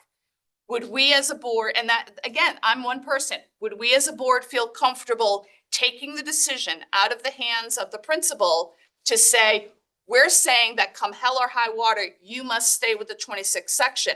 I definitely think the intent is there. The person got hired, exactly as you say, because that section went over. But, and that's the decision for the board. Do we want to say we're taking the decision out of the hands of administration on how that person can best support student learning? Because at the end of the day, that para you just hired for the grade, you actually spend a week in that classroom at 26 and then spend the rest of the year with the class of 25, which then defeats the If purpose. leadership decided that's where they needed the support. Which defeats the purpose. So then while we've been talking about oversized classroom, if we need support in oversized classroom, and you have an oversized classroom, but we're gonna use that para somewhere else, not to support the oversized classroom. I just want to give one quick reply. I would, in that situation, because I agree, then that would be something inappropriate if the need wasn't being addressed. I'd put out there, I've got a lot of faith in our parents on that one. That if they saw, you know what, and again, if it's the will of the board that we put that in as a stricture, then that's what we'll do. Because it's the faith that parents are telling us there are too many kids in the classroom, they need help. Okay. So we have a classroom that's oversized, they need help. Can I just ask a clarifying? And it's really quick. So the last time, this was adopted in 2004. We're now 20 years there. And this board, if I'm hopeful, is gonna be on the precipice of making some big decisions about facilities. We've been talking about that. I just hope that I find this to be a very responsible policy for the challenges we see. I see where the policy committee grappled with this, but what I worry about is that it becomes so prescriptive to be reactive, to make the precipice to not open new sections, that if we get to the end of the road that I hope we are all on, that we get to a space where this isn't giving our administration the ability to follow the philosophies that I think are encompassed in those first three passages. So I just want to, that's kind of what I wanted to just lay out there, that I think that this is a, very much to your point, will live far past us and be very word to word and prescriptive. So I want to be very careful. Any kind of constraints we put in place that would impact the educational environment for what we don't know what's going to look like in 5 years, 10 years, 15 years. And maybe we do have lots of room to open sections. So I just wanted to throw that out there as we're thinking about these conversations. I just wanted to respond to that. I actually agreed with Mrs. Flynn as we were going through this process. I was really concerned about the prescriptive nature of some of this. And I think that a lot of these decisions have been handled well, and I know that they haven't always been received well. So this is the problem, right? And it was my understanding, correct me if I'm wrong, that this was brought to us because board input was needed to help make these decisions. So it puts the onus a little bit, shares it between the board and the administration. So knowing that was what led me to support a compromise on this. Well, I think the goal is always to do what's best for the students. And if you can open up a section at any time and put a certified teacher in there, that's the goal. I think some of the challenges are obviously space, and I know facilities is working closely to do that, but until more space is available, it will impact every child in the district, in that building, if you open up a section and put on a cart or put something on a cart. The other worry is, how do you decide then in October, November, what child gets moved into the new class and which ones stay? Because, you know, I'm the lucky one. I'm in third grade. I got Miss Flynn this year. Everybody loves Miss Flynn. I'm the lucky one. 6 weeks in, I'm the unlucky one. I'm not in with Miss Flynn. I gotta go with Miss Maxim Cadelli now, and I don't know what she is, but she's the new teacher and we don't know what she is. I hear it's. But she's gonna do a self-evaluation at the end of the year. I'll give her feedback, so she's good the next year. No, and I fully appreciate that, and from lived experience, I will just say, and from, you know, PTA work, like I said, this has happened to, I believe, 7 sections over the last 3 years. And some have been great and some have had bumps, but I would venture to guess, if you were to pool the parents of the sections that were opened and the educational benefits that served them over the course of that year versus the section that was closed, an increase in class size that year, I would love a parent survey on that.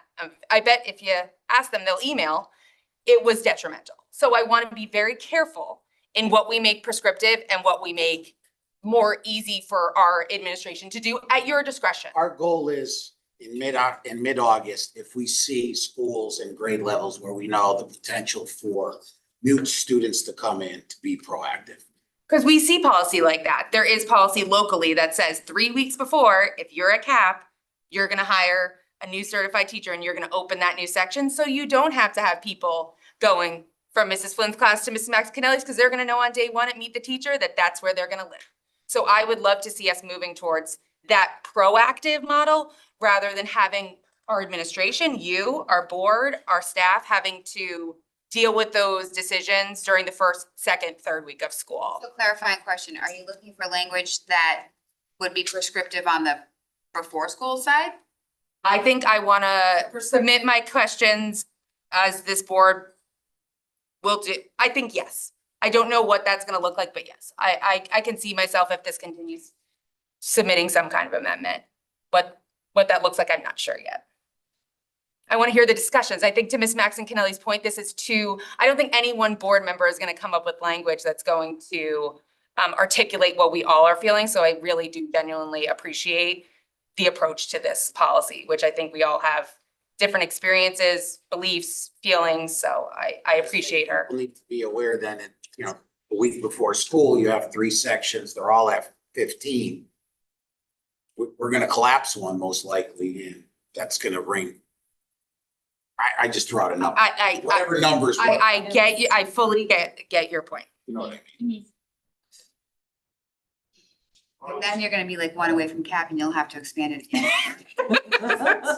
At certain schools, it could happen, but at some schools, we know on August 21st, there's not gonna be an influx of kids. Yeah. On other schools, No, you there's know, definitely schools Well, that. and another clarity, to that point, I think we are going to have to, as looking at this policy, we do see a trend at Holland Hill and McKinley. And I think it would be irresponsible of us not to react to that in this policy too, because I don't see that changing anytime soon with the influx of those populations. So but in the more widespread areas, you're not gonna see much change.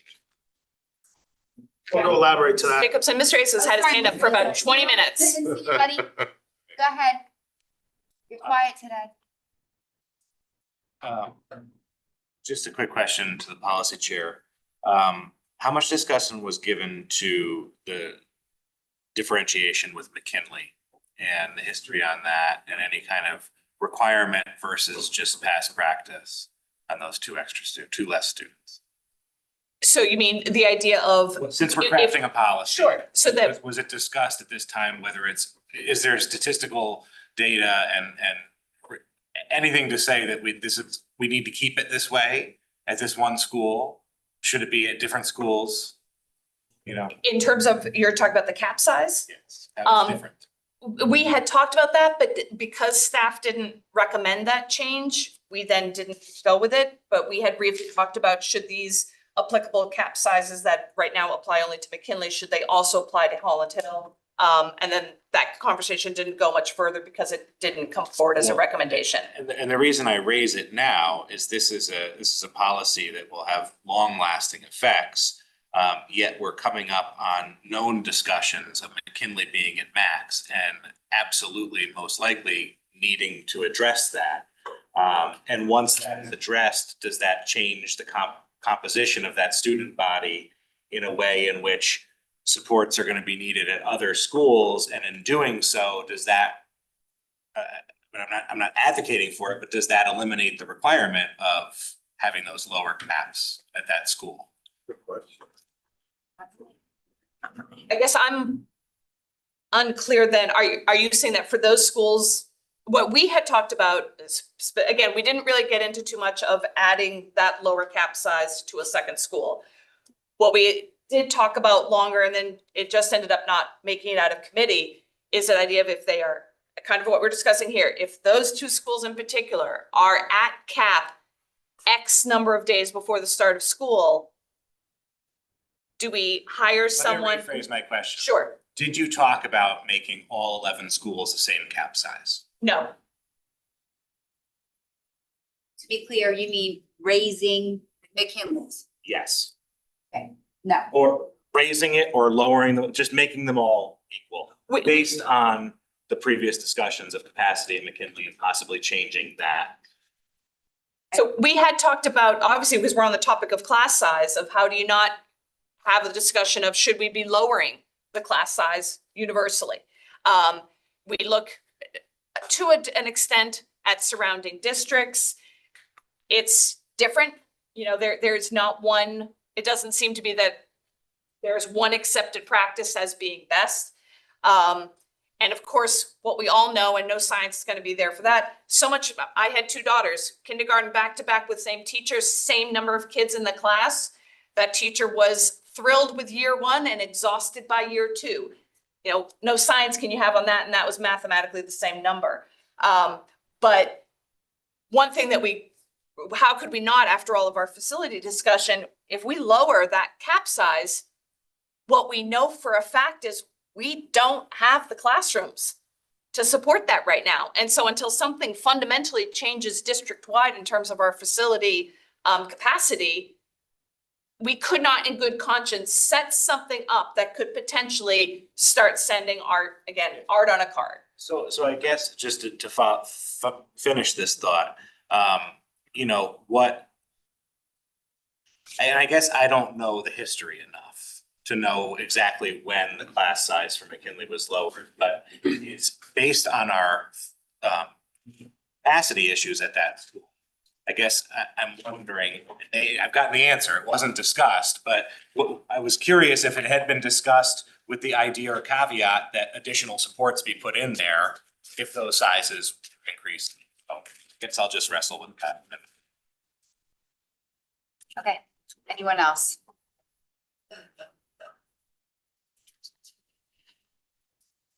So, what I have to throw out there as a sort of final word on this is that, the one thing that we talked over and over, by getting rid of the language that is now indicated for deletion of class sizes of 30 and 35, we are truly owning this as a board. And so if there's going to be, I don't know what's gonna happen from here. This can get messy, it can be neat, but what can't happen is you as a board, we as a board simply saying, could you think about blank? We're past that. We need more concrete language suggestions. That doesn't mean it has to be perfectly wordsmithed.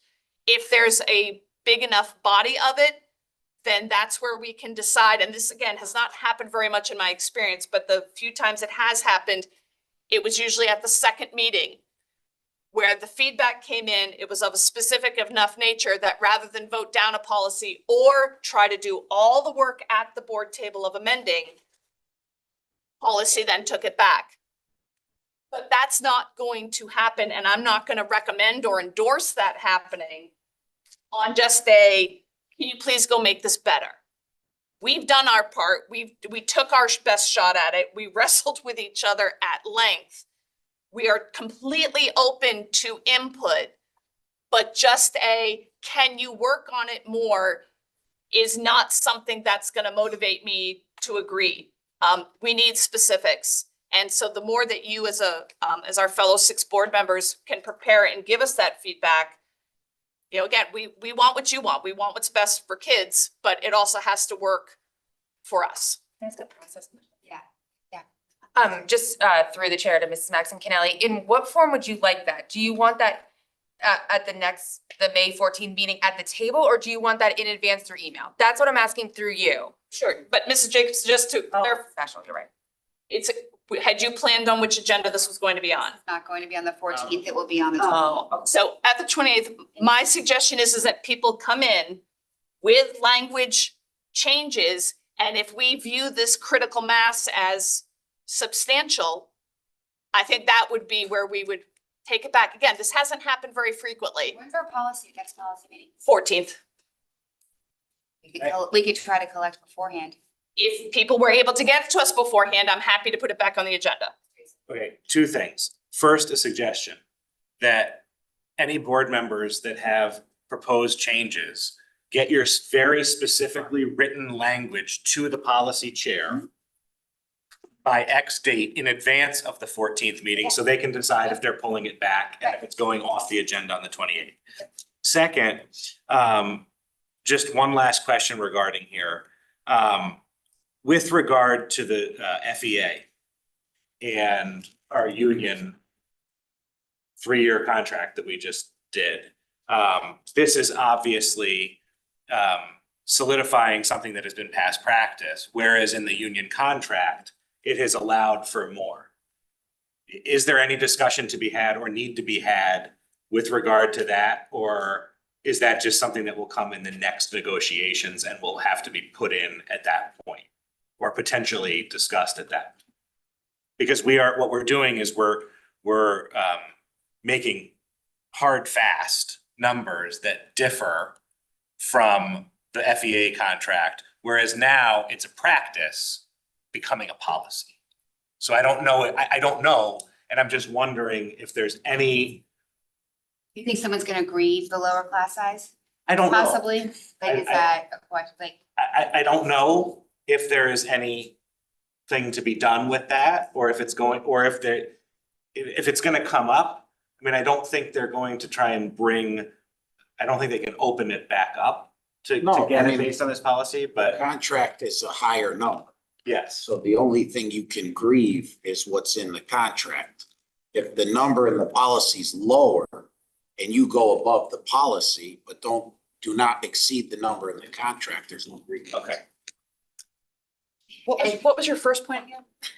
Asking anybody that has any language to get it in writing in like the next few days. So what I would say, because I'm not in any position to require anything of anybody, if you do, I do think there's also a tremendous amount of public interest in this, which means it really has to be part of our agenda that gets posted. For us to be tackling that kind of. Get posted. And so it's going to get posted by this Friday. And look, I don't know what your schedules are like. I know what mine's like. And that might be hard to do, but here's the thing. You can always try. If you have something to give us that's specific, we'll get it by then. We can have that discussion with it. That's not to preclude anyone from saying, I can't meet that deadline. I'll have it to you before the 28th. You know, obviously I would like to get this done so that it's set for this school year, but this is an important policy. So I can't assume that everyone can have it done by Friday. Can I at least request that if somebody knows right now that they can't vote for the policy as written, that they allow the policy, they give notice to the policy committee tomorrow? So that if Mrs. Maxon-Kennelly hears from 4 or 5 board members that they can't vote for this policy the way it is, that you know it's gonna have to come, you know, It's potentially. definitely gonna come back to this table though, because I have to bring it back. So we just have to vote it down.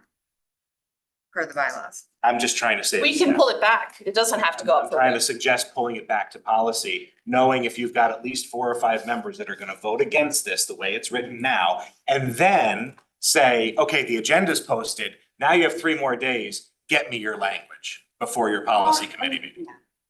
I'm acknowledging that this might get a little messy. I just want to make sure everybody understands the deadlines that we're working under. I will say that if someone just tells me I'm voting your policy down, end of discussion, I would have a real problem with that. This isn't the time to try to play, oh, I don't know, I just don't like it kind of fuzzies. We need specifics. And I'm not asking anyone here to be the wordsmither, but I need to know the specifics of that. Because again, we voted this out for a reason. We were done. So we would need more specific feedback. So, again, it's the 28th, so that packet, Friday packet or Thursday agenda with materials, you back up from that date in terms of ideally letting board members know. But yeah, as soon as possible in case we don't want to bring it back. But I'm just letting you know for the 28th, technically what they would need to get to us for amendments, at least to me and the secretary and for the full board to have notice, I would hope that people would do that well beforehand. And I just want to follow up on Mr. Ace's point on the McKinley higher class sizes, if I may. I did run them out of curiosity, and I know that what it looks like on paper is an increase of 2 students, but actually when you look at what we are projecting for next year, 3 of those grades would be impacted, and they would go from 17 each to 21. So it's actually like 4 higher than what they are. And then the higher grades are slated to be at 18. And those would go to 24. So it's 6 kids higher. So what ends up on paper is not how things get divided, right? And that would be a 33% increase in their class sizes. So I think that if people have language around numbers, I would recommend trying to play with that yourselves in terms of before you come to Jen, with trying to make some change up, down, whatever it may be. So you truly have some understanding of what the impact would be either through the budget or through the space or whatever it may be. So that that information is available, and that's an exercise that I've tried to go through both up and down across the building. So guidance is get it to Mrs. Maxon-Kennelly as soon as humanly possible. I mean, I guess what I will do, I will plan to put it on the next policy agenda so that I'm giving the staff that helps support us in putting those packets together. It'll be listed as an agenda item. We can have some discussion, but we're not going to belabor it very long if we don't have specific feedback, because we could keep wrestling and arguing over it many more times. We finally made a decision because we had to get it to the board. So it's not going to be productive among the 3 of us without feedback is what I'll say. So if I get nothing, which I understand, I'm not planning to do too much with it next Tuesday. Fair enough. Sorry, Mr. Any President. questions for you? So you want us to give feedback so you can write the specific language for an amendment, or you want our action? To be honest with you, I wouldn't mind either. If you're not comfortable with men, but the language can't be, I don't like this. So what needs to be specific is the idea of what you are looking for. So that, because it's fair enough, if you're not comfortable with Or crafting up to an the amendment. meeting. Sure, there's that.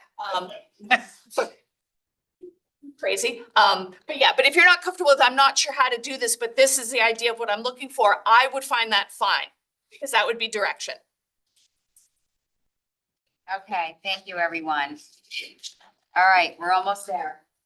We're gonna make it. Approval of the minutes. So the Board of Education approved the April 23-24 BOE regular meetings. Can I get a motion, please? Mrs. Maxinelli, Mrs. Flynn. All in favor? Discussion? Oh, sorry, any discussion? All in favor? Mrs. Rinaldi, Mr. Peterson, Mrs. Maxinelli, Mr. Asa, Mrs. Guernsey, Mrs. Flynn, Mr. Lee. Opposed? Abstentions? Mr. Krasnoff and Mrs. Jacobson. Superintendent's report. Yeah, just a few things. I hope I don't mispronounce, but just want to give a big congratulations to Fairfield Ward Senior Alexia Rexapage, who received the Metropolitan Golf Association Caddy Fund Evans Scholarship. Alexia gained caddy experience at Brookline Country Club, and he will attend Rutgers University on a scholarship. There was a big write-up in the Connecticut Post. If you haven't seen it. Last month for Holocaust Remembrance Day, Holocaust survivor Roger Levy, shared his story with Fairfield Ludlow High School students to commemorate the day, which took place May 6th. He was born in Lyon, France in 1941 and survived World War II as a hidden child. Big thank you in celebrating our school nurses during Nurse Appreciation Week. So thank you to our school nurses for their invaluable contributions to ensure that our students are healthy and ready to learn. Also, as everyone knows, and congratulations to Ms. Maxinelli, this week is Teacher Appreciation Week. So we recognize the profound impact our teachers have on the lives of our students. Teachers inspire, challenge, and empower our children to reach for the stars and bring out the very best of themselves. So thank you to all our teachers and support staff and our administrators. Just a reminder to everyone, the district-wide student art show is coming up May 25th through the 30th. The exhibit will be on display at the Pequot Library. So please join our talented students for a celebration on May 29th for an evening of great art, food trucks, and fun. So mark your calendars, May 29th. Expect everyone to be there. Walter Fitzgerald students and staff recently participated in the Walk a Mile in Our Shoes event. For everyone that doesn't know, helps raise funds for the Center for Family Justice. And literally you walk a mile in high heels. So quite an event. And the Fairfield Collaborative for Youth Mental Health has their final event of the school year take place tomorrow night from 6:30 to 8 p.m. at the Bigelow Center for Senior Activities. The session will focus on navigating digital culture and mental health with Lee Tillman, a former influencer who has stepped away from the spotlight to find balance and wellness. So I encourage all parents to attend that session. It's an important bit of information to hear from somebody who was submersed in the world of social media and how that the negative impact that could have. Okay, committee liaison. Peterson. Special Project Building Committee met recently, talked about bids to disconnect and reconnect solar panels for some roof work. We wound up sending those back to the contractors for, it was long and didn't go anywhere. Board of Finance meets this Thursday, but just a reminder that our quarterly presentation is not until the 21st. Lee. The HVAC IAQ committee, just to give an update, the prep work for the summer HVAC project and stuff has been completed at Osborne Hill and at North Stratfield. Now they're focusing on Woods. They took all the staffs and put them all together, so they'll be ready to go right when that bell rings for dismissal in the summer, and they're moving forward. Thank you. Thank you very much. Mr. Flynn. Just two quick updates. For Fairfield Cares, just a quick reminder, if you have not registered for the Fairfield Cares community meeting, the speaker, Michelle Icard, you can still do so on the Fairfield Public Schools website. And then just two quick updates for PTA Council. Their May 22nd meeting, which is their last in-person meeting of the year, has been moved to June 6th at 7:30 p.m. in this room. And then echoing Mr. Testani, I want to say a big thank you to all of our PTAs who are currently scrambling on a day-to-day basis to give our teachers the love, support, lunches, mugs, t-shirts, chalk the walks. I could go on and on, but thank you to our PTAs who make this week a very special week across all of our schools. So I want to give them a shout out. I will go quickly. Legislative, tomorrow's the last day of the session. I am watching, tracking several pieces as they wrap up, and there will be more to come on that shortly. All right. Jacobson? Sure. So can we plan on the 14th that there'll be a more extensive legislative update? Are you planning? I'm not planning on giving you a legislative update, but there will be a very important item on the 14th, one way or the other, regarding racial imbalance. So we're waiting to see if something passes by tomorrow night. Okay. Open board comment. I'm going to start with just a reminder that we have a meeting on Tuesday, so back here in a week. And then I just want to wish everyone at this table and out there in our community a very happy Mother's Day this weekend. So I hope you all have very special, wonderful days that you all deserve. So that's my open board comment. Anyone else? Oh, okay. I will take this to public comment. I'll be as brief as possible. I am about to say a thing though that is going to be a little bit of a pain in the butt. First, again, thank you to all the PTAs for providing wonderful treats around for teacher appreciation. We much appreciate your appreciation. But as you're probably aware, there's an oddity with the Fairfield contract, which is unlike others in that it's really in two pieces. The first part is the actual contract. The second part is board policy, policy. Of course, the contract itself would supersede policy because it's the agreement between the parties. The class size staffing, the class sizes is there's numbers assigned to middle schools and high schools. However, for the elementary schools, it references any increase to the existing elementary class size average more than 10% above the 73-74 average class size will notify the Education Association, give the association representatives opportunity to discuss such modifications or changes. I don't know what the average class size was, 73, 74. I'm assuming it is larger, 1970. Much larger. I'm assuming that's larger. And the policies, then they do indicate more numbers. I would be willing, I think with the association would entertain if we wanted to put together an MOU that addressed, instead of this average class size, a number that we could agree upon in an MOU and then memorialize in the next contract would probably be better than having a number that we just assume is larger than our current practice. If someone wants to go back in time, we could go back and look, I guess, and add up to 73, 74 classes and see what the average was. That would probably be the best practice at this point, because we are operating on a number that we're not exactly sure what it is. And it would probably be best to just clarify that among both parties. So. Have a very wonderful Mother's Day, everyone. We'll see you on Tuesday.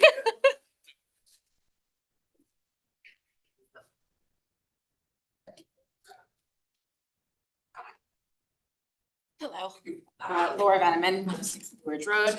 I just wanted to speak to the class size piece of it. So I took a look at the class sizes. I just wanted to encourage the board to review what we're quantifying as adequate class sizes. Our town average for K through 2 is actually 19, and yet the policy states 23, and the 3 to 5 town average is 21, yet we're saying 25. So at McKinley, I was under the impression that the lower cap size at McKinley was to keep the class sizes lower to address the high needs populations that exist at McKinley. The reality is that we don't have the smallest class sizes, however. We started the year with one section in the 4th grade over the cap, and now all 3 of the 4th grade sections are over the cap.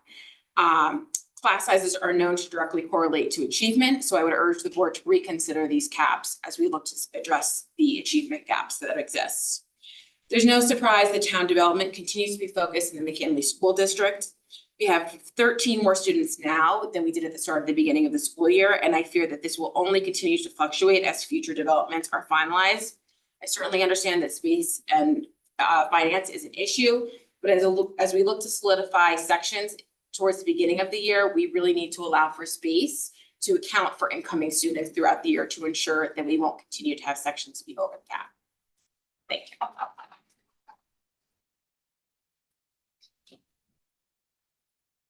Okay, anyone else? All right, with that, I will take a motion to adjourn. Teresa, second thought. Mr. Lee, all in favor? Motion passes unanimously. Thank you, everyone.